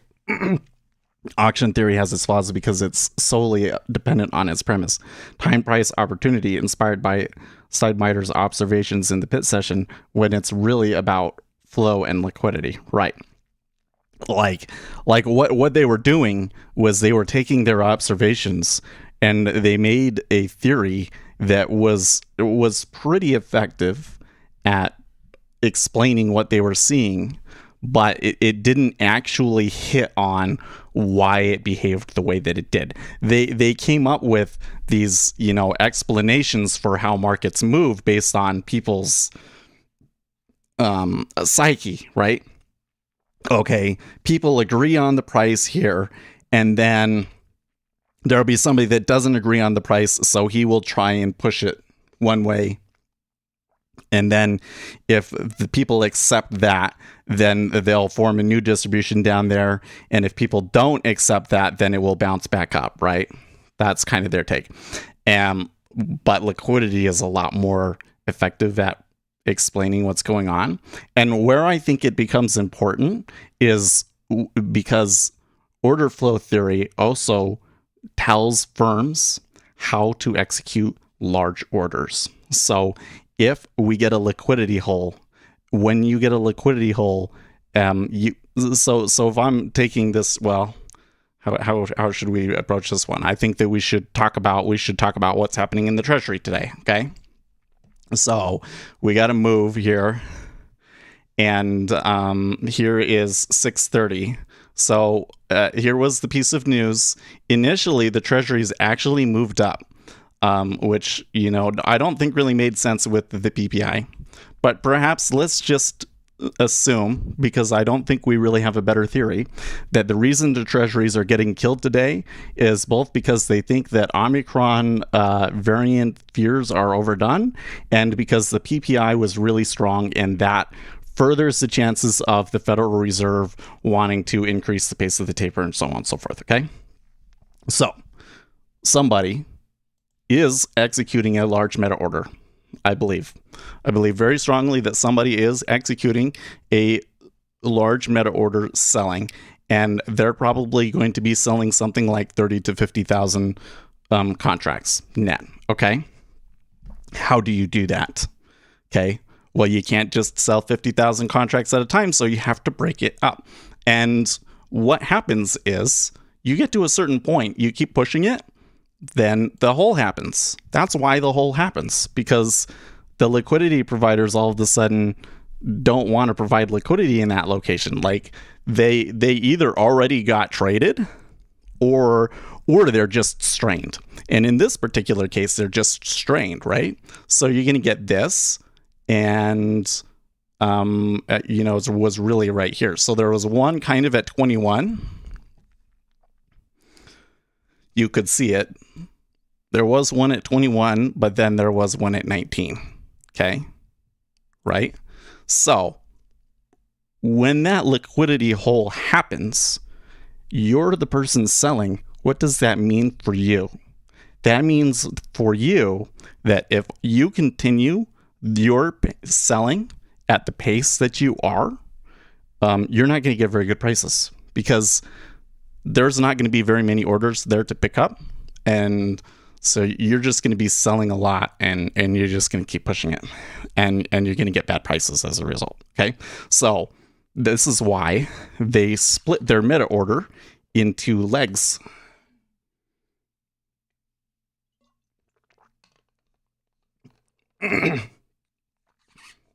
Okay. So this is where Omicron Chris comes in. So Omicron Chris says that you want to split it up, and depending on how risky you are, how much risk you want to take on, generally, like with the amount, if this is volume and this is time, if you're least risky, then this is how you want to execute over time. Do most of your volume at the beginning and then reduce it as the liquidity becomes more constrained, right? And if you really want to be most efficient, then you're actually going to break it up like this. Here's going to be one order, and then here's going to be your next order, and then here's going to be your next one, and your next one, etc., etc., etc. Okay? So you're going to see that's what this is. There's a big order right here, right? Here's this one right here. Half of it. Here's another one, half of it. Here's another one, half of it, right? But it's really strong trend, so it's going to continue coming down, right? Because you continue to have right price impact. But I think what you should see is that the volume here is going to be an exact opposite of this, right? It's going to be like this, right?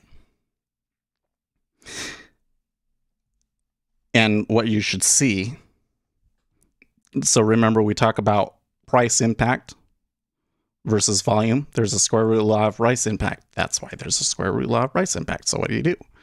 You back off and let it come back, and then you do it again. You won't move it quite as far, but then you do that, and then you do it again. You won't move it quite as far, and that's how you do your most efficient entry. Okay, so how do you make money from that? Well, we have come in today, there is a PPI number, and somebody is executing a large meta order selling there. So we should expect that a liquidity hole will form, and that liquidity hole, once they see that liquidity hole, the sell volume will back off a little bit, wait for that liquidity hole to fill. And then when they're starting to see that these bids are actually being somewhat firm, then they're going to push and they're going to make their next move, right? So if we detect a liquidity hole, we might want to take some profits there and then wait for it to come back up to the higher end of that liquidity hole. And if we're as lucky as to be able to get any fills up here, we want to take those fills, assuming that we're not something hasn't changed and we're not getting a meta order going the other way. That's the risk that you're taking there, right? But it provides a good location for you to adjust your position, and that's what we did, right? We built things up a little bit here, so that we were ready for the next leg of the order. And once we know all of that, then we can kind of look at the volume and we can kind of say, well, what's going on here, right? And now I can say, yes, there's a sell meta order. That gives me a good chance to leave this on and like let it trend, right? Although, how much of a meta order do you think that we're going to see? I think 30 to 50. Well, we've done 30. Oh, that's actually negative 3,000. Yeah, so we've done about 30. So the meta order might be over, and we may get here the post meta order, post meta order regime change, right?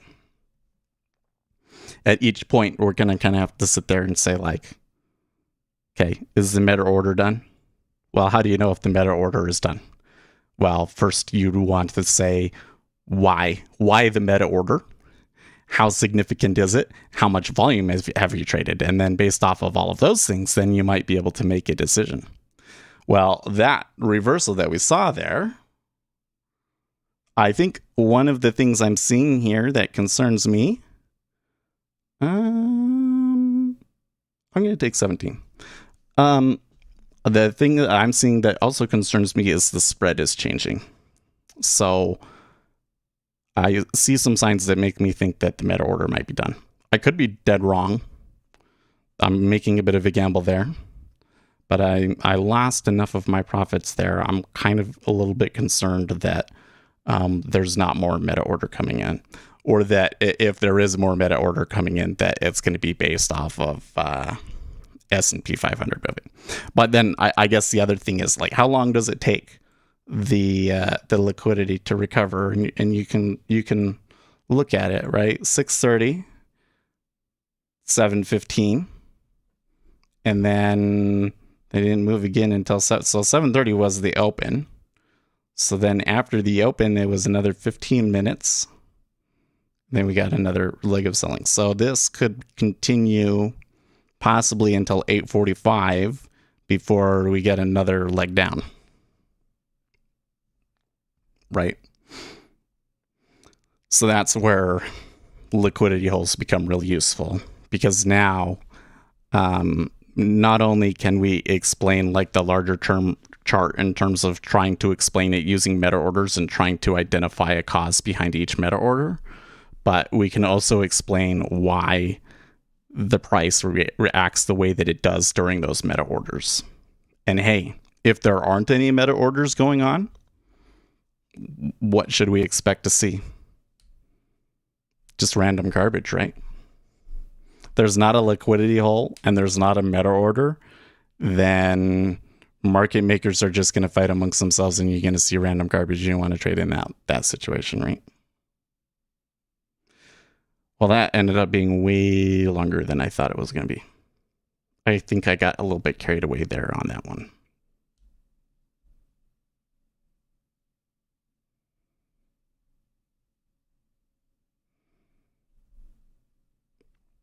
And by that, I mean lots on the ask. Both of us know that there's more orders outside the level 2 than inside. I think algos work multifaceted. When price goes away, it leaves fill or kill.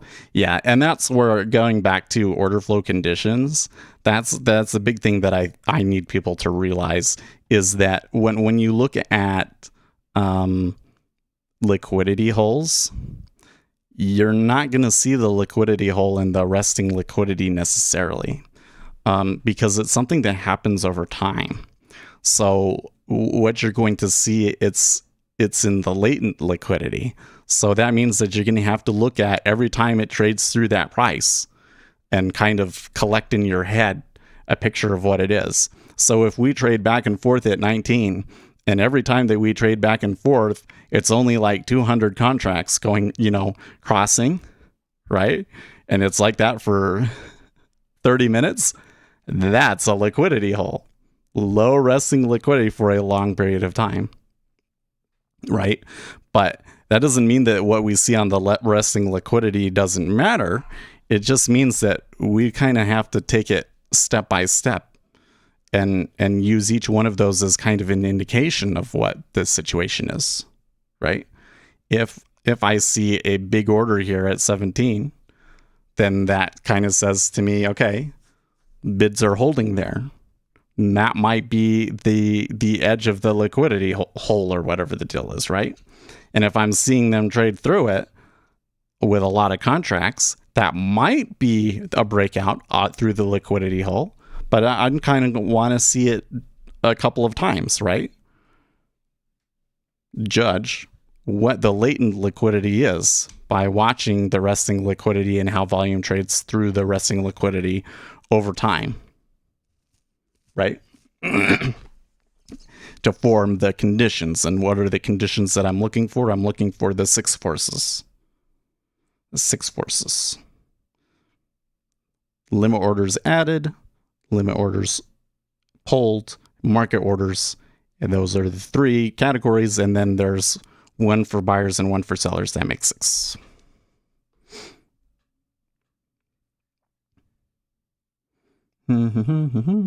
Although I would point out with these liquidity holes that generally you're going to see both buyers and sellers kind of doing the same thing with liquidity, which I think is kind of also an interesting thing. Like, or if there's a liquidity hole, it's both buyers and sellers at that location that have a problem. They're going to be somewhat equal, and then maybe one is a little bit stronger than the other, and then you can kind of see where it might go. Especially if like a meta order is done and there's going to bounce back or something like that. Okay, well, so since I got out, we have ticked down a little bit lower. The S&P 500 still looks unhappy. So I'm not necessarily seeing a ton of new orders come in. Somebody definitely sold, and they may be executing another portion of it. But it looks like that meta order that they've got right now isn't enough to push them to new lows as of yet. But somebody might just puke and give up and push it through anyways. Anyways, that's the big long thing.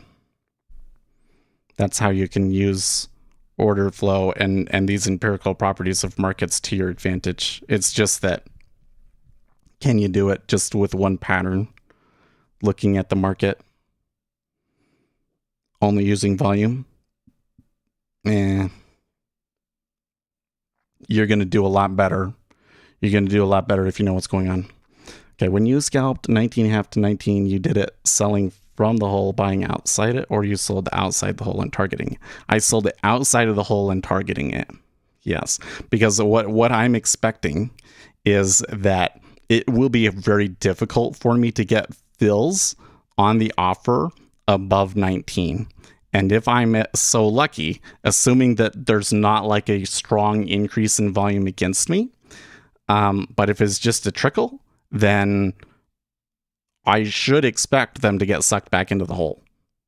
So I could either take 19, I could take 18.5, but again, your probability of fill at 18.5 is going to be a lot less. So I usually go for the center of the hole.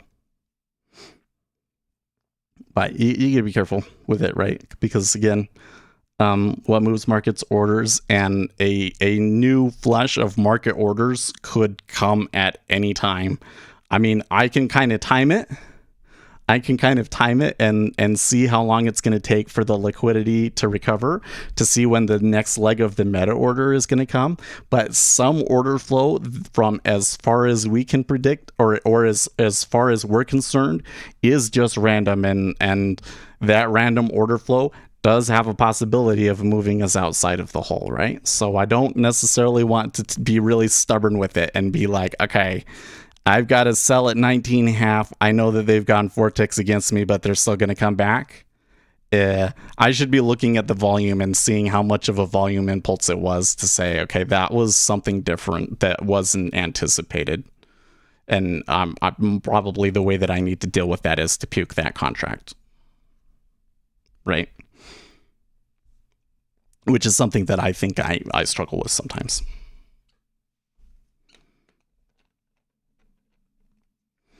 Or let me put it this way. I think one of the things that's the most difficult to do is to sort out different forces. So, especially right now, so what sort of meta orders should we expect to see in the market? Well, we should expect to see some meta orders from people preparing for tomorrow's FOMC meeting, right? But we might also be seeing some meta orders from the Omicron. Now, the thing that's weird about this situation is that we would expect the Federal Reserve to be a hawkish thing and to push treasuries down. But if the market believes that they're making a policy mistake and that the thing that they're going to do tomorrow really hurts the S&P 500, the orders that you see off of that, short term at least, end up being buys in the treasuries as a flight to safety. At least in the past, that's what has happened. So when we saw it move up yesterday, how do I sort out what of that volume is because of the Federal Reserve FOMC, and how much of it is Omicron?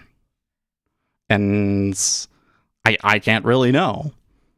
And sometimes you might be seeing two meta orders pushing the other direction, and you're going to see price action all over the place. And how do you sort all of that out, right? If we had the ability to go and see at the end of the day, everybody that executed, to see that, okay, JP Morgan executed a large sell order and these guys executed a large buy order, then we could sort it out, right? Like if that buying yesterday, if it came out that Morgan Stanley was the ones that pushed out that market, that buy meta order, then I might say that might be that they are betting on a policy error, because they're the ones in the market right now, at least their analysts are, that are kind of bearish on that. Although I guess it wouldn't really be Morgan Stanley, because they really only execute for their clients, but maybe a client of Morgan Stanley, right? Client of Morgan Stanley would be more likely to be betting on a policy mistake. You know, if we had that kind of information, or not even that, but if we could just attach every trade to a person, even if we don't know who the person is, but if we could correlate all of the orders that day belong to this individual trader, then we could try and sort those things out. And if there was a big trade, then the media could go and ask them why they took that trade and what their thesis was, and then we could go in and say, okay, today there was this much of this guy buying because X, and there's this much of this guy selling because of Y. Well, we can't do that, but in some cases we can kind of fill in the holes, and it helps. It helps a lot. That's why today, because FOMC tomorrow, I'm not necessarily looking to let it run all day, even though that might happen. Very much might happen. I guess this sim order I can leave on. At least I can leave it on until, I guess I'm going to close it here when the stream ends. And since they seem a little stuck at 17, let's just take it off. We'll just take it off, because I don't want to get myself distracted when I need to be working on the machine learning stuff for you guys.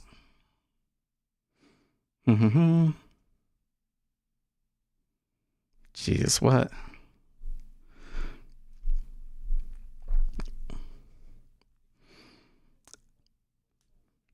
I don't want to get too much into what this specific issue is, but it seems like every day when I look at Twitch, that there's some sort of drama going on Twitch, and it's never positive drama for Twitch. And I'm just so glad that I am not on Twitch and involved in all that.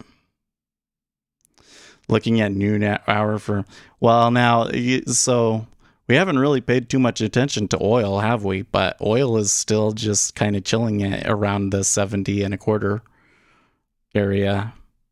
We did see the 6Js got slaughtered today. And the dollar has been rising, right? Oh, that's actually rose quite a bit. Actually retraced all of its declines from the overnight there in the dollar. Which when we go to oil and we say that the dollar is stronger, that might not necessarily be a good thing in oil, but oh, and I didn't, while I was yapping there, the S&P 500 kind of broke through. So I think I kind of read that right, because that change in the order flow that we detected in the 10-year, it might have been people hedging against the S&P 500 moving lower. So we were able to protect a little bit of our profits there, right? So that was a good call too. I think I'm doing a lot better today than I was last week. Yeah. Last week, I just, I made so many bad decisions. You know, when I get into this mode where I'm just sitting here and I'm like really trying to, I don't know, just be stubborn, you know, that can be where you get a lot of problems. Like, the one thing that I think with the way that I trade that I think really helps me is I am looking for a really strong meta order trend, you know? And if that's what's happening, then there's a pretty narrow range of expected order flow. You know what I mean?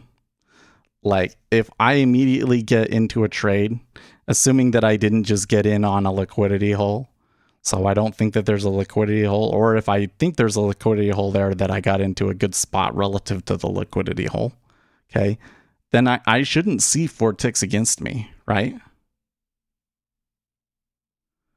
No, Gary, it was really the opposite on that one, GT350.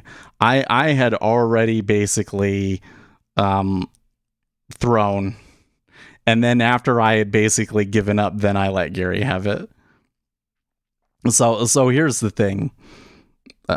Gary was around a long time ago, and at first he said a couple of things that were really useful to us, but then he would start making calls that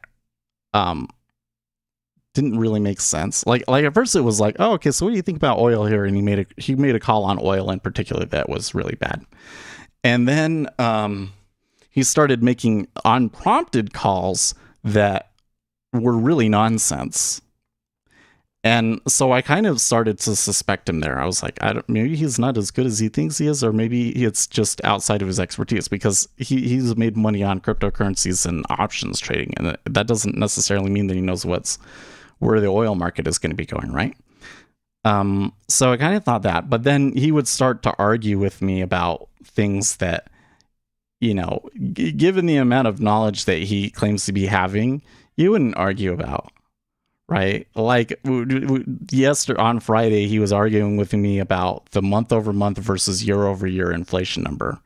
You realize the way they get the year-over-year inflation number is they take the new month-over-month inflation number and they add all of the last 11 inflation numbers together, and that's how you get the year-over-year.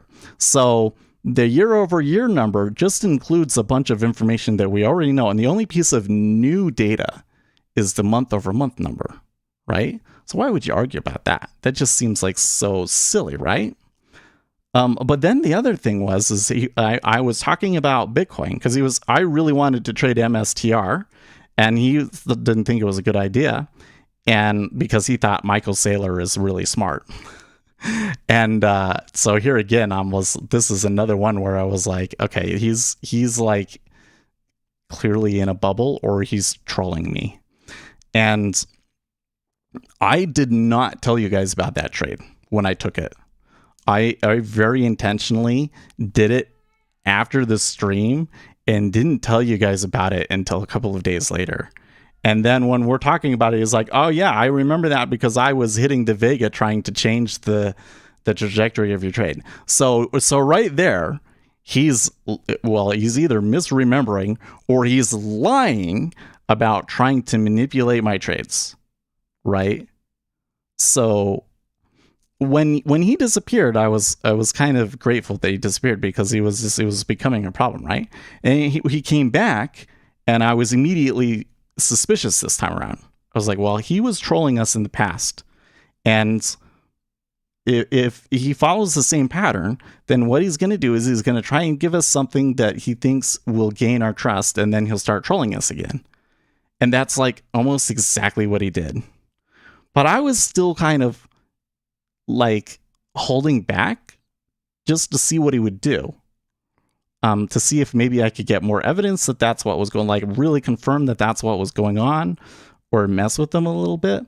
But that day, I was already so fed up that I was like, why am I letting him stick around and do this nonsense? I was happier when he was gone, so let's just get rid of him. So that's what I did. I just got rid of him. I was already over the edge before I went off on Gary on Friday. and really, on Friday, it wasn't so bad. It was one trade. I took more risk on one trade than I probably should have. Like I was maybe okay for me to size up on that, but I shouldn't have been, when the order flow changed, I shouldn't have been holding it as long. Like, I need to remember, and that goes back to what got me started on this, right? I need to remember that the reason why the kind of speculation and the kind of trading that I've been doing has been successful is because there is not a lot of leeway. What is happening in the market should be happening the way that I expect it to, and if it doesn't, then I should probably just get out. You get what I mean? If there is a large meta order selling here in the treasury, then I shouldn't see more than like a 4-tick pullback. It really shouldn't, and the trend should just be like straight selling. So if I see a change like we've seen now here in the 10-year, right down here on this move back up, there was slightly more volume, liquidity hole. Yeah, I want to get out, and it was the right decision.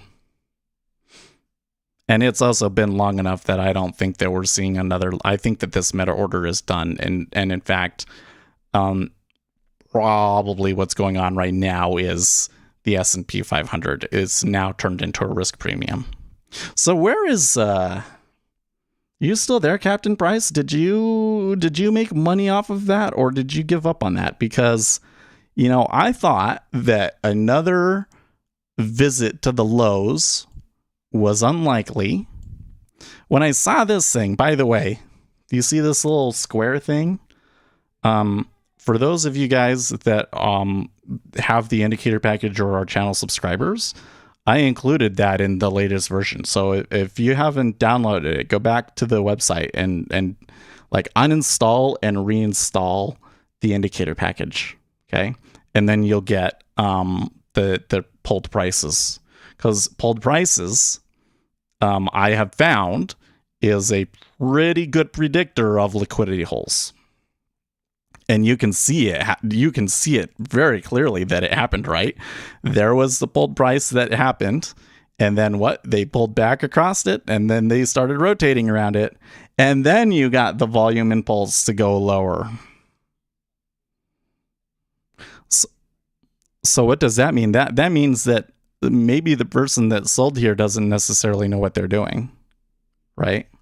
Which actually, I would think normally that, okay, somebody's selling but they don't know what they're doing. Normally that would be something that would make me think that they might screw with them. But I think in the situation that we're in right now, it is just leading to more chaos, right? Which ends up being a negative and selling. And now there really is somebody meta order selling.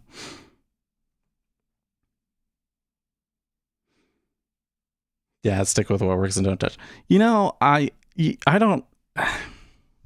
don't regret touching oil. I regret not taking the profits on the initial bit and then saying, okay, you were lucky. Let's not touch it until this OPEC thing. Right? Like, I regret using as much risk as, again, it always ends up being I used more risk in a situation than I should have. Always comes down to that, I think. Maybe I need to have more range-based indications on my charts to tell me, hey, this is how far it's been moving. This is how much risk you're actually taking. Or you really want to add 3 contracts on that? Yeah. The marketeer says ARC innovation without risk management. See, that's what I'm making some of the same kinds of mistakes as ARC is, to be honest. ARC is making a mistake because they don't realize their impact.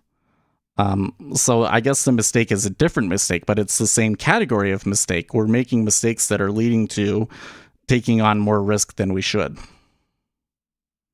Yeah. But it's okay because, number one, it was a loss that we could absorb. So we absorbed that loss. I feel really bad about it, and it really started to mess with me.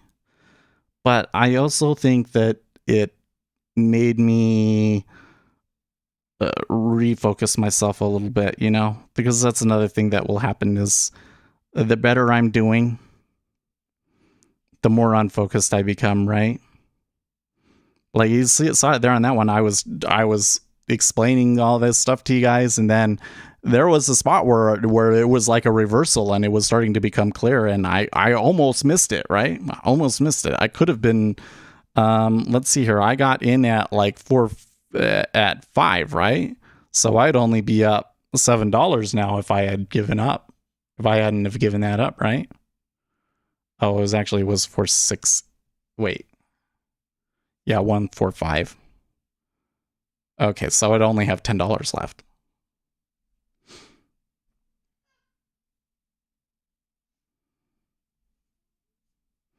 Every trader needs to find that tiny edge. If I have a tiny edge of trades, then I have to use a wise, disciplined money management, which is extremely, extremely hard, at least for me. Well, okay, so what you're saying is totally true, Purple Hazy. Number one, if you don't have edge, you shouldn't trade. Okay. Number two, as a retail trader, the amount of edge that you're going to be able to find is often very small. Okay.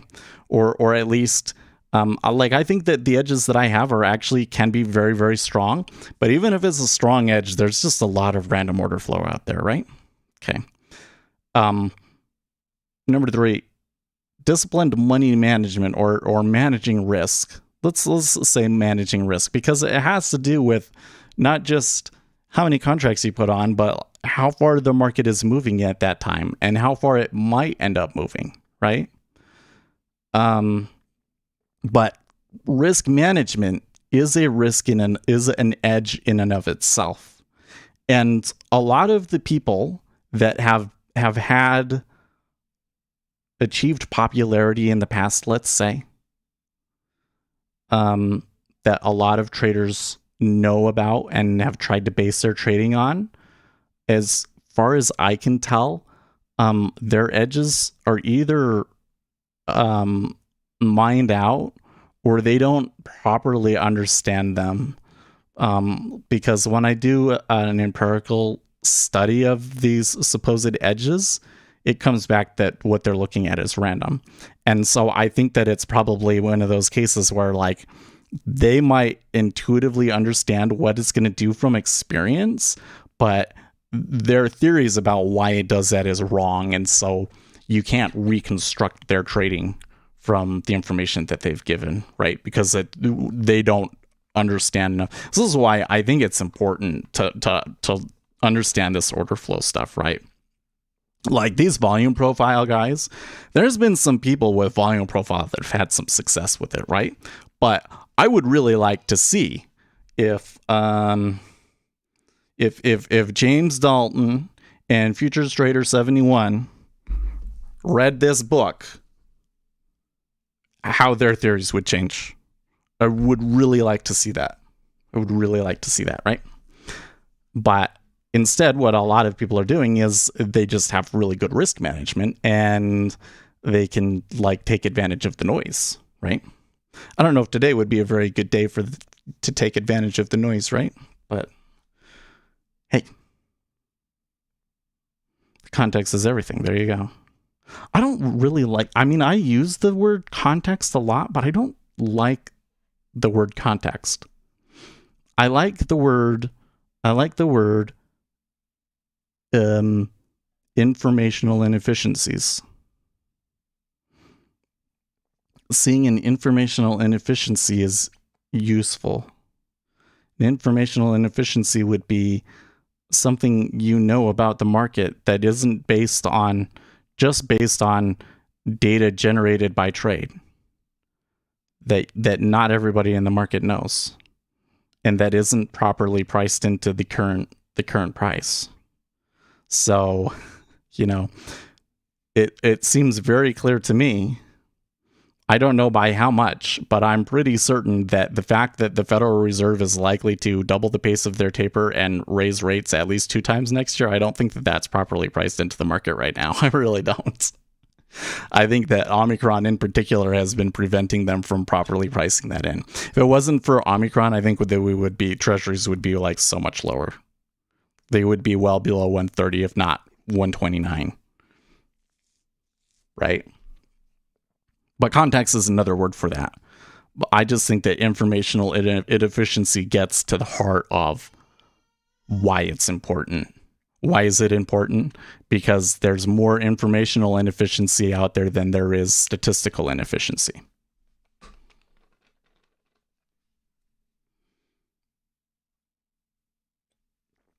Ergo, you're probably going to get more use. You're going to get more gas mileage out of those informational inefficiencies. Contrary to what most retail traders do. Not that doing that on its own is going to make you a profitable trader. And hey, maybe it flips around the other way. Removing informational inefficiency is very, very difficult, but maybe markets go back to a point where there's more technical inefficiency because everybody realizes that the technicals don't work very well. Could happen.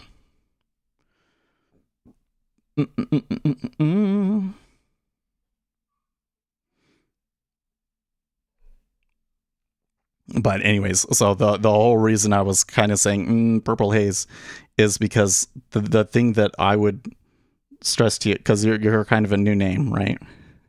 The thing that I would stress to you is realize a lot of these people, they're making money purely off of risk management, which has some downsides. You can have really fat tails when you're only doing risk management. Okay, that means that even though you do the best with your risk management, you're never going to be perfect, and so when you do take a loss, it can be a devastating loss.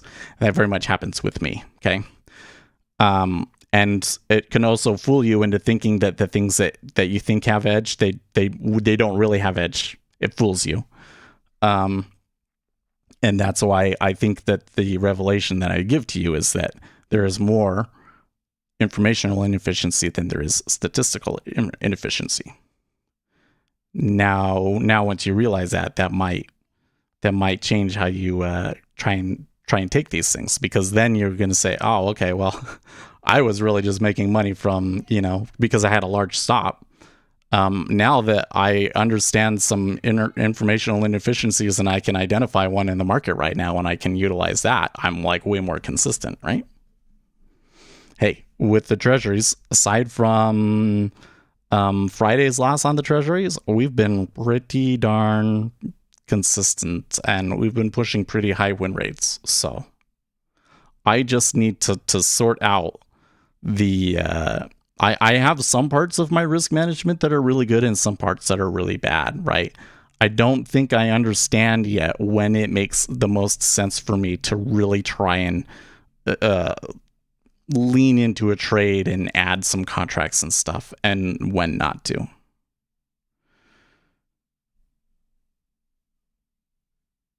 Yeah. It makes me laugh when people argue on day trading strategy while I've never seen another trader using my strategy edge on the internet. I won't tell anyone what my chart looks like because it works for me. I'm a scared yeah, you should be, Maker.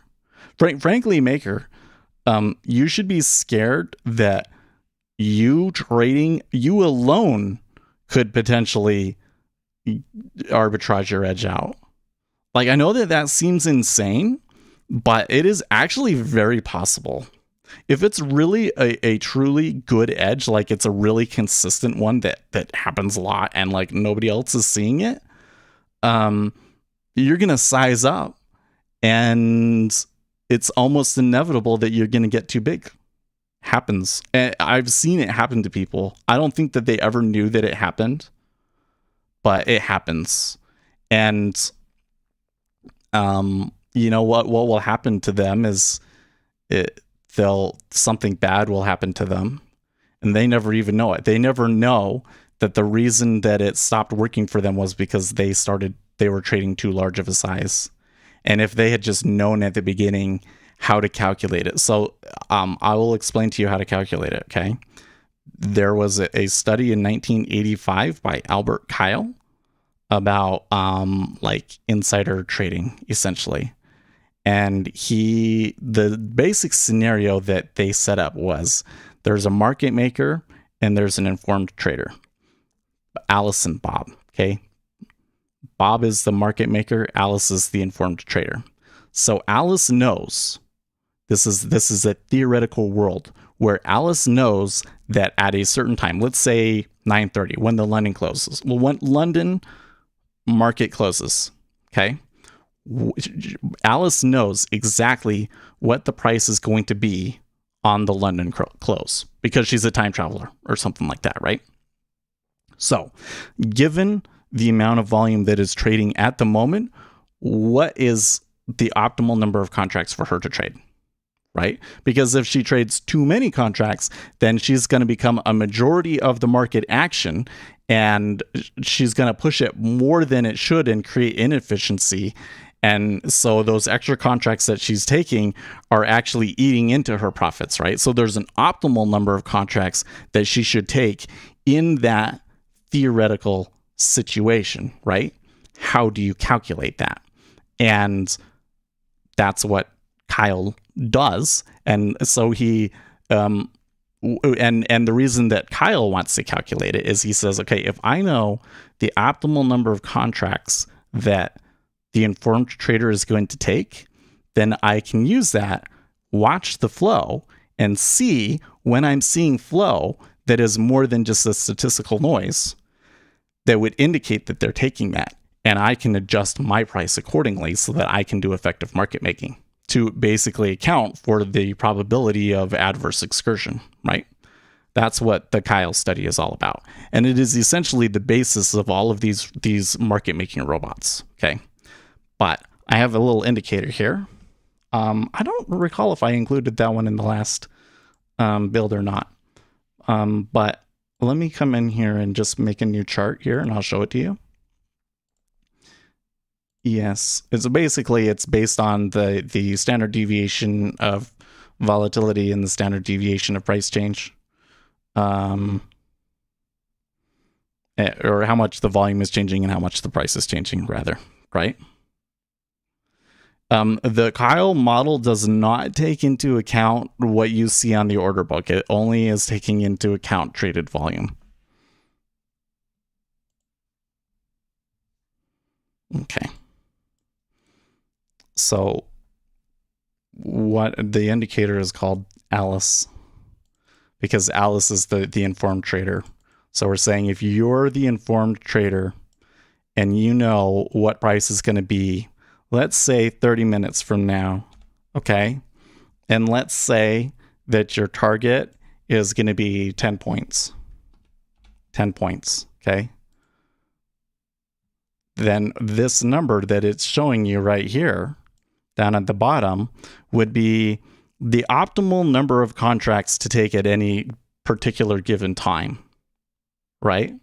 So if I was trading your strategy, what I would do is I would go in and I would say, I'm never going to trade more than half of this number. So like if I really had a strategy that I really thought I knew that the S&P 500 in the next 30 minutes was going to rise 10 points, then I don't want to have more than 1,300 contracts on. Okay. 1,300 contracts is a lot, don't get me wrong, but like if it's a good strategy, you could be sizing up that much. And you have to consider that other people might be seeing it, and there's other things going on. That's why I would say this would be like the max. This would be like, this theoretical optimum number is like way higher than you should ever actually do. You should be doing like a quarter to half of that, right? Well, okay, you say that you never hold more than 2 NQ contracts. Well, how many? So tell me your average stats. How big of a profit are you looking for, and how long do you usually stay in? Right. So let's change this a little bit. Let's go over to NQ. Dun, dun, dun, dun, dun, NQ. Okay. But let's just change things around a little bit. Let's, in NQ, a lot of you guys in NQ are only looking for like 3 or 4 points, right? So let's change this target from 10 to 4 because you're doing a scalp, and maybe your period from 30 to 5 minutes, right? Let's say you're scalping. Okay. Well, then according to this, maybe never more than 150. Maybe I should give it more time. That'll smooth it out a little bit more. Let's say that I'm willing to be in it for 30 minutes, right? 88. So never more than 40 contracts. Wow. Right? Like when you start thinking about that, all of a sudden it's like, could you say that you're trading 2 right now, right? Could you size up to 40? You might have enough in your account to trade 40. Maybe if you're really doing so good.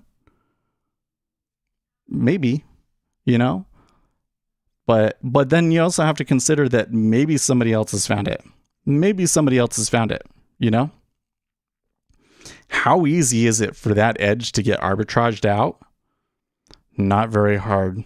And if you went on Reddit, you're only taking 2 contracts. But if you went out on Reddit and 100 people saw it and tried trading it, and they each traded 1 contract with it, guess what? The edge would be gone. 100%. 100%.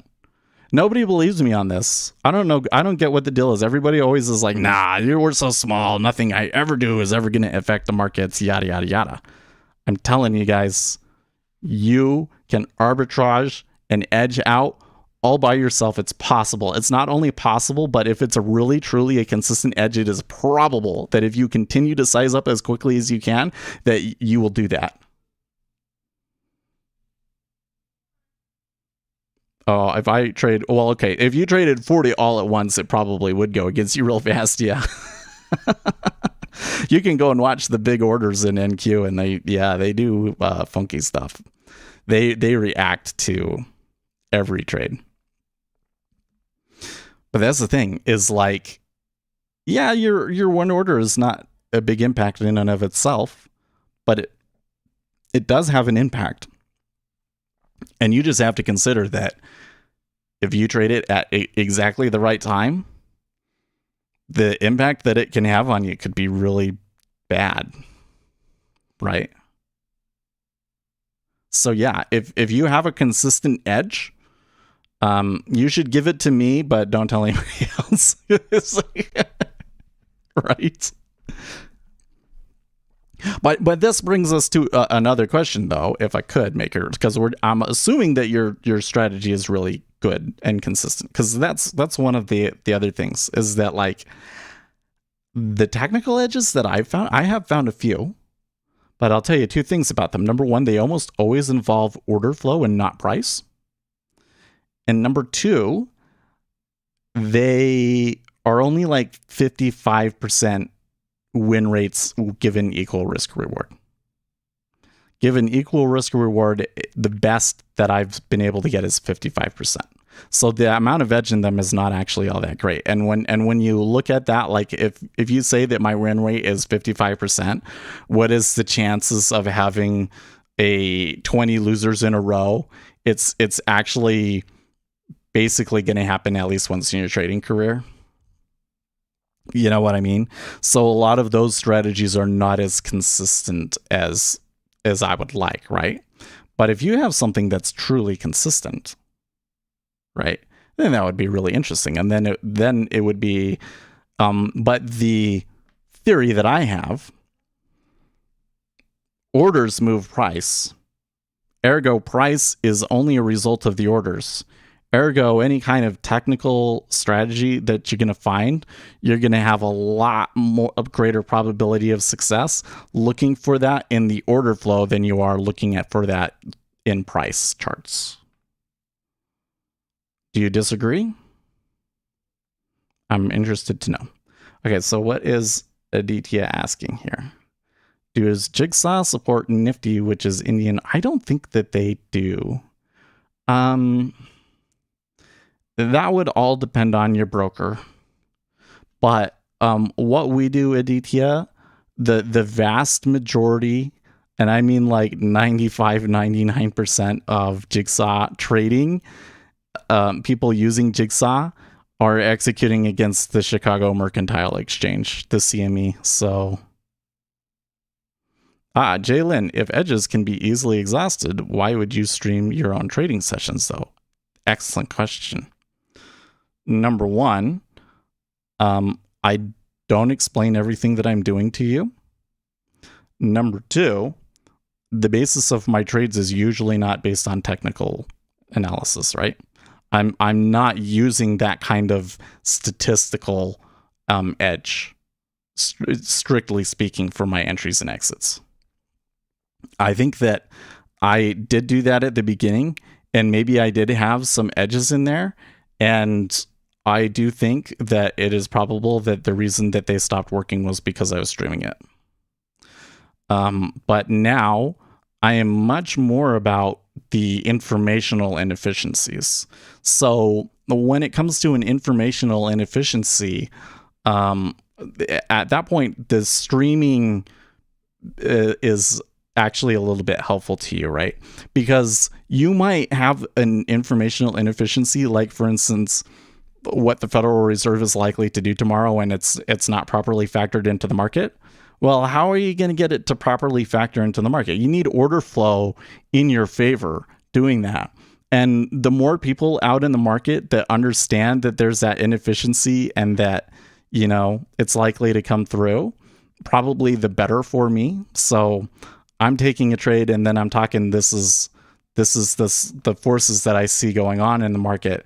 That could maybe help. But in our case, again, informational inefficiencies, like the market has a very, very difficult time arbitraging those out of the markets. It's simply because the amount of noise is so much, right?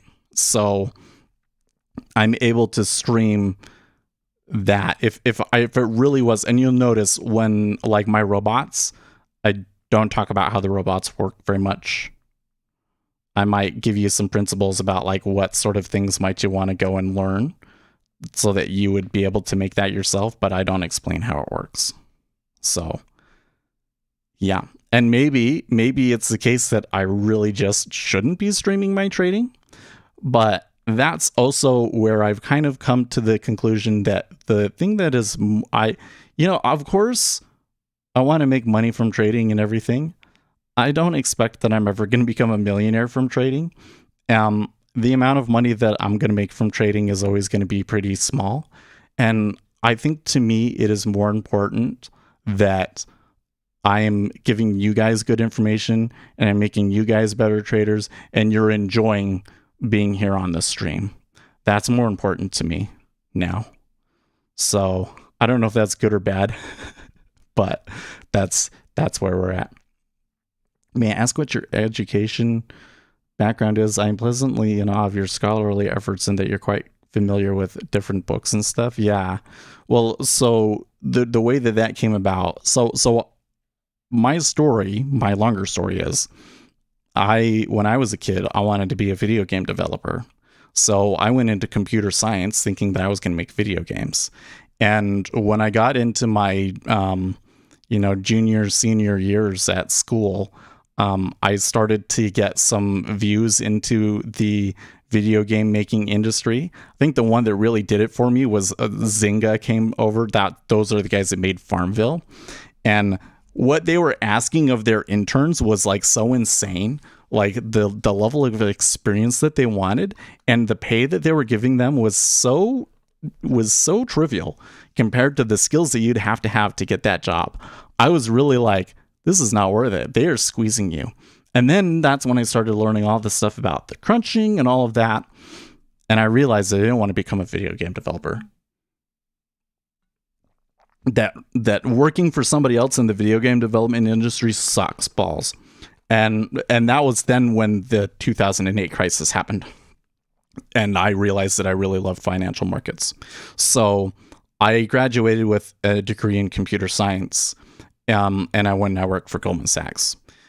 So there, I was only in the technology area, but I was able to see all of the research that they put out, and I was able to talk to some traders and so forth, and glean things from the traders. And one of the things that I remember the traders telling me was that they read scholarly studies, and that there was studies out like almost every week that they read. So when I started looking for information, that's the sort of stuff that I started talking about, and people on the stream made some recommendations. If you really want to get into this stuff, this guy right here, so this is the book, Trades, Quotes, and Prices, Financial Markets Under the Microscope by Jean-Philippe Beauchamp. And Jean-Philippe Beauchamp is the lead editor for the AXRIV. Is that what it's called? ARXIV, the ARXIV section for quantitative finance. Okay. So what he does in that book is he gives you a really good overview of like 30, 40 years worth of study in quantitative finance. So once you've read that book, then you can go and start reading other studies, and you have the background. Because the thing that makes it so hard to read empirical studies from universities is you don't have the context. You don't know that, okay, this guy did this study and this guy did this study, but there was still this open question that they couldn't quite figure out. And so now you are doing this study to try and prove a theory that you have about that, right? So that you can understand the significance of what they're doing. Once you get to that point, all of a sudden it's like you read dozens of papers, and I just kind of remember the papers because it comes up so often. So like the paper that I told you guys about, the Albert Kyle paper, that is just my favorite paper. I really like that one. And it comes up so often because that's the paper that's basically like, oh, you don't believe that orders have impact? Well, then read Kyle. That one comes up, and I think that that's a really good citation. Just remember, Kyle, 1985, The Basis of Modern Market Making. Okay, what's Maker saying? This is what I can probably say. For me, good trade is about how much risk you can take. I don't usually take trade based on how much profits I can make. I take the trade with the lowest risk I see. And for me, it's a psychology thing, but thinking like this makes me better. Okay, interesting. That the video game industry has some of the most skilled developers, but some of the lowest paid ones. Yeah. In some places, it really is like that. So I know the guys at Epic Games, and some of the lead developers over there that are like working on the engine, or like the lead gameplay programmers and stuff. They make serious money, and they pay them really well, right? But there are some people over at EA Games that are programmers, and they're just getting paid squat. And it's maybe not even that they're not getting paid very much. It's like, if you're in computer science and you have a decent amount of experience, and of course the area that you live in is going to be, but you're going to be getting paid at least $80,000 a year, right? But there's some of these guys that they're making $80,000 a year, and they're working like 80 hours a week. Like, what a load of shit. They're totally taking advantage of these people. And they were doing that at Blizzard Games, of all places. So yeah, the gaming industry has some real problems, and I'm kind of wonder if it doesn't turn into that game developers all have to unionize to get treated properly. I was watching this video the other day about Roblox, that these kids will go and develop games in Roblox, and like at first they'll have a profit sharing thing. So like, you get a percentage of what that game makes. And then this guy, he went and he worked like over his whole vacation, super, super hard to put out a new update for their game. And the changes that he made were so good that it became the #1 game on Roblox. And they were making tons of money from it. And so then the people that were in charge of the project said, well, our current revenue sharing scheme is not sustainable. So we're not going to pay you a percentage of the profits anymore. We're only going to give you a salary. So they basically screwed him out of all the work that he did. He had done all the work, and then they took all of the profits for themselves and changed the structure because there was no contract or anything. And this shit happens. I mean, that's what happens to kids, but like, it's just really ridiculous. And I really think about day trading as about a series of trades. This changes me a lot in terms of how I approach trading. Yeah. Okay. So I would be interested to know like how consistent it is and if it was based on order flow or not, though. That's the only thing is your strategy based primarily on analyzing price, or is it based primarily on analyzing orders? Because one of the theories that I have is that it is near impossible to make money, to have a statistical edge based purely on price. It's based on orders more. Well, there you go. Yeah. But you don't use the ladder. That totally makes sense. Yeah. It's, like the ladder is so good because you can see every little thing that's happening. And so you as a person, you can get a pretty good picture of what's going on. But yeah, you can't use the ladder on NQ. That's a good point too. Jigsaw really needs to add in price aggregation so that I can set it up so that I only trade every point in NQ or whatever, because otherwise it moves so far that you just can't do anything. You just can't. It moves too fast. Yeah.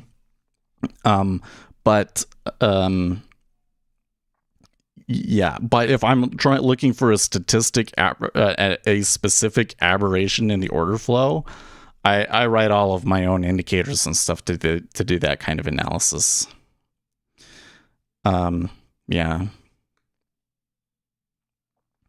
But my theory is that it is almost impossible to find a statistical edge given equal risk or reward. That's a really important point, because what people will do is they'll use their risk management to create profitable strategies. So if it's equal risk reward, that means that every time you take the trade, it's either 8 ticks you win or 8 ticks you lose. Then that eliminates the risk management portion from it. And then you can look at purely the probability of that thing leading to predicting the price, right? And I say that using volume alone, I don't think you could ever get more than a 51%. I've never been able to do it. And you look at the research out there, there's, the research kind of... Oh, another key point there would be intraday. Because I have found that you can find statistical aberrations through price on daily basis. But that's mostly just autocorrelation. So, I don't know. Oh, I don't know if you read that. Could you share how this indicator calculates itself? Okay, so in my video where I talk about developing strategies and I talk about maintaining your strategies, I forget the name of the video, but the series that I'm talking about, Kyle, where I said, here's how you go about developing your own strategy. Yeah, the one based on the com. I know what you're talking about. Yeah, the one where I talk about developing your own strategy, and I made like 4 videos, and the last one was about maintaining your strategies. And in that video, I show you the formula.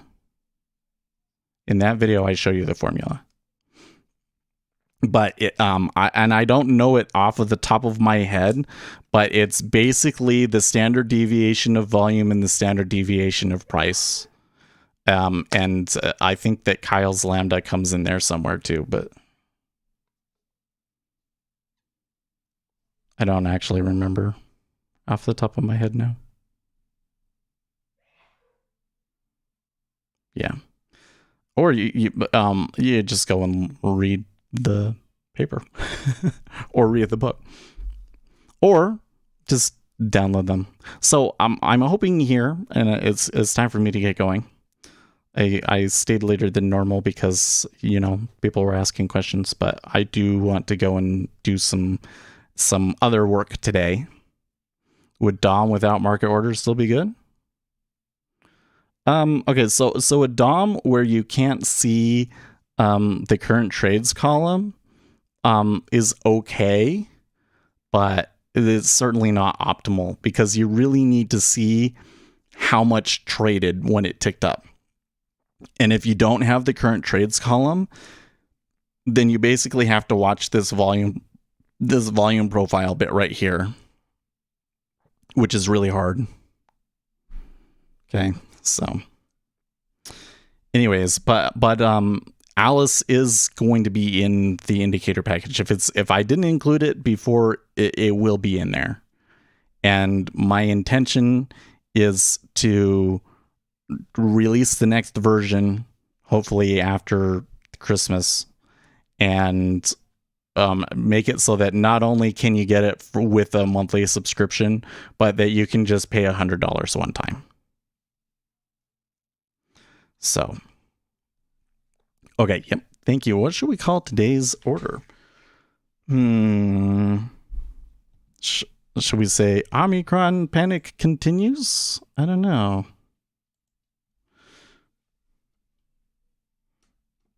Omicron panic continues amid high PPI.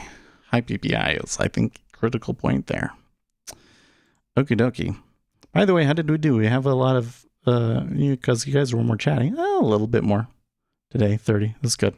My biggest thing, I tell you what, guys, if I can leave you with one more thing you think about that can help me. I mean, the thing that helps me the most is you go and you watch the videos and leave a comment. You leave a comment on a video after you're done watching it. That helps the channel the most. Okay. But another thing that would really help me right now is my primary concern is that you guys are learning and that you're enjoying being here. So if there's anything that I'm doing that makes you not enjoy being here, because I know I do it, don't be afraid to say it. I might say that I'm willing to take that hit, that even though I know it hurts, that I think it's important enough to objective one, that is that you guys are learning stuff, but I'm probably not aware of it. So you let me know. And if there's anything that I could do that you think would make the stream more fun or more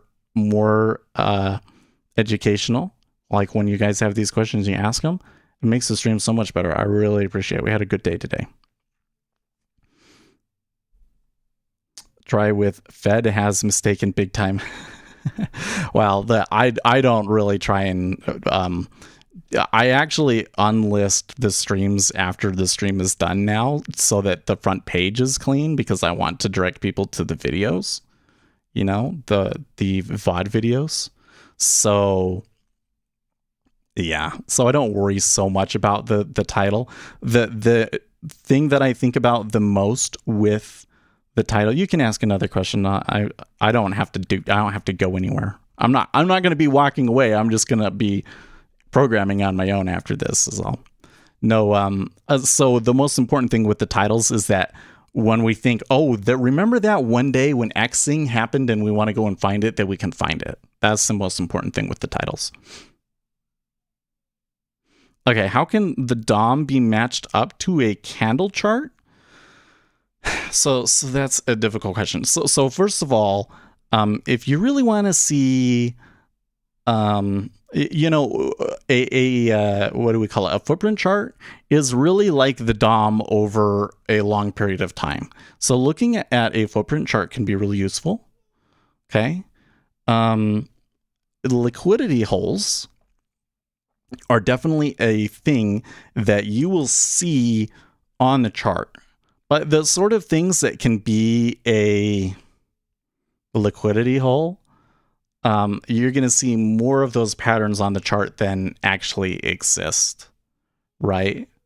So I guess the thing that I would say is that what you want to be looking at is the orders. So whatever you have up, the DOM is not the only way to look at it, but I would be setting your setup up so that you can see the orders, so that you have things of like, you know, like cumulative delta is an indicator that shows you what the market orders were doing. And there are other indicators that you can add that will show you, or that I have in my suite, that will show you like what the limit orders are doing and stuff like that, right? But can you just look at a candlestick chart on its own and sort out order flow type stuff from that? It's kind of hard. One thing that I would look for on candlestick charts that might matter is like inside bars and outside bars. Really clear indications of increasing or decreasing volatility, and then trying to figure out why that might be happening. Because there's definitely something there with the way that the volatility, and what you're going to find is that the volatility actually tends to expand. It's really interesting. And what'll happen is there'll be like a location where they start from, and then they'll try and expand the volatility from there, and then they'll settle on a spot and it will decrease again, and then it will go again. But really, you want to look at the orders. You know, footprint, bookmap charts works too. I don't think the bookmap charts are perfect, but the thing that the bookmap charts don't do a very good job at showing you is like the individual trades. And unless there was like an iceberg and it draws a bubble, it's kind of hard to sort out what the market orders are doing relative to the limit orders and stuff. So, but yeah. You use candles. I don't use doji candles or whatever. Yeah, I would say start putting up some indicators on your chart that show you what volume is doing. Like just add cumulative delta first. Now understand, cumulative delta can be very deceptive, okay? But it's a good start, right?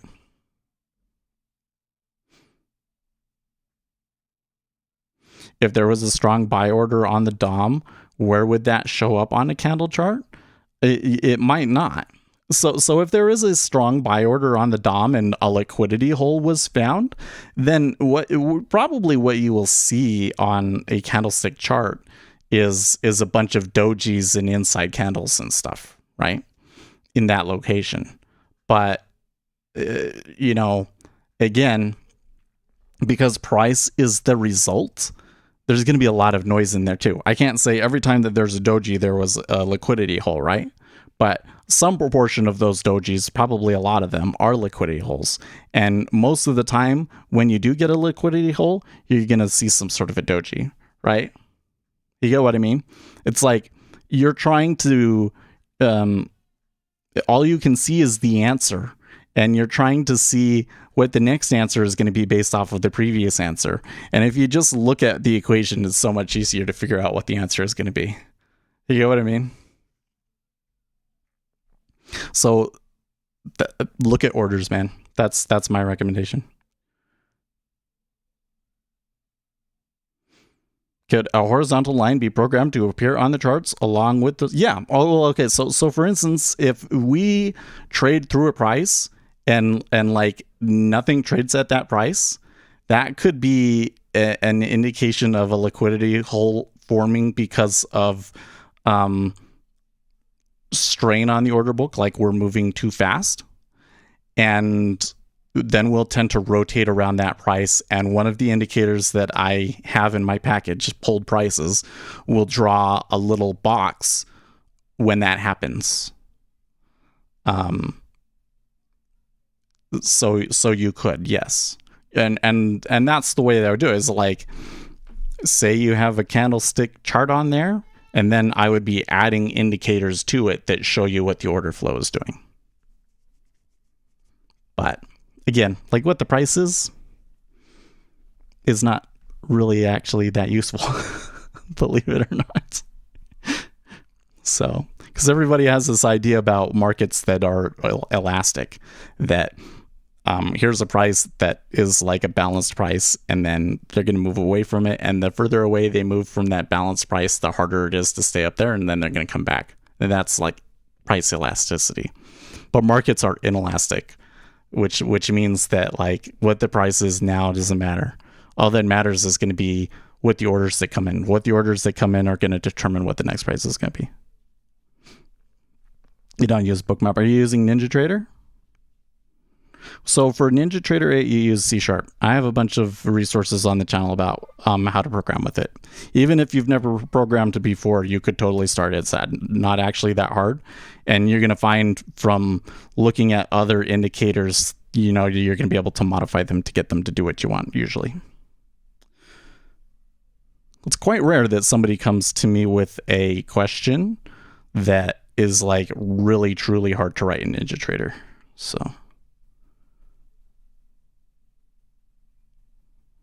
yep, there you go. They are inelastic, and the volatility is always based on the current price. Well, not just the current price, but on how many orders are going in, right? More orders that you get, the more volatility you're going to tend to have. So if price moves up, it also opens the path to rise even further, right?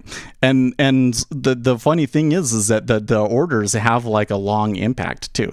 So like not only do orders like move price, but then it moves price up, and then the impact that they had on moving price up lasts for a really long time. Like the market remembers it. And it, because otherwise it would be like when the orders come in, price would move up and then it would quickly come back. But that's not actually the case. Just want to program some price action trackers. Yeah, I don't know. Price action is a weird subject, because first of all, price action tries to pretend that it is not technical analysis, but it is technical analysis. But second of all, I find that price action strategies are really amorphous. Like, I want to come in and say, okay, so if price action works, then give me a setup and we'll program it and we'll put it in there. And what you find is that it's actually like a big collection of heuristics that you really can't program. And so it's kind of difficult to disprove it to the people. But I kind of gave up on trying to disprove techno.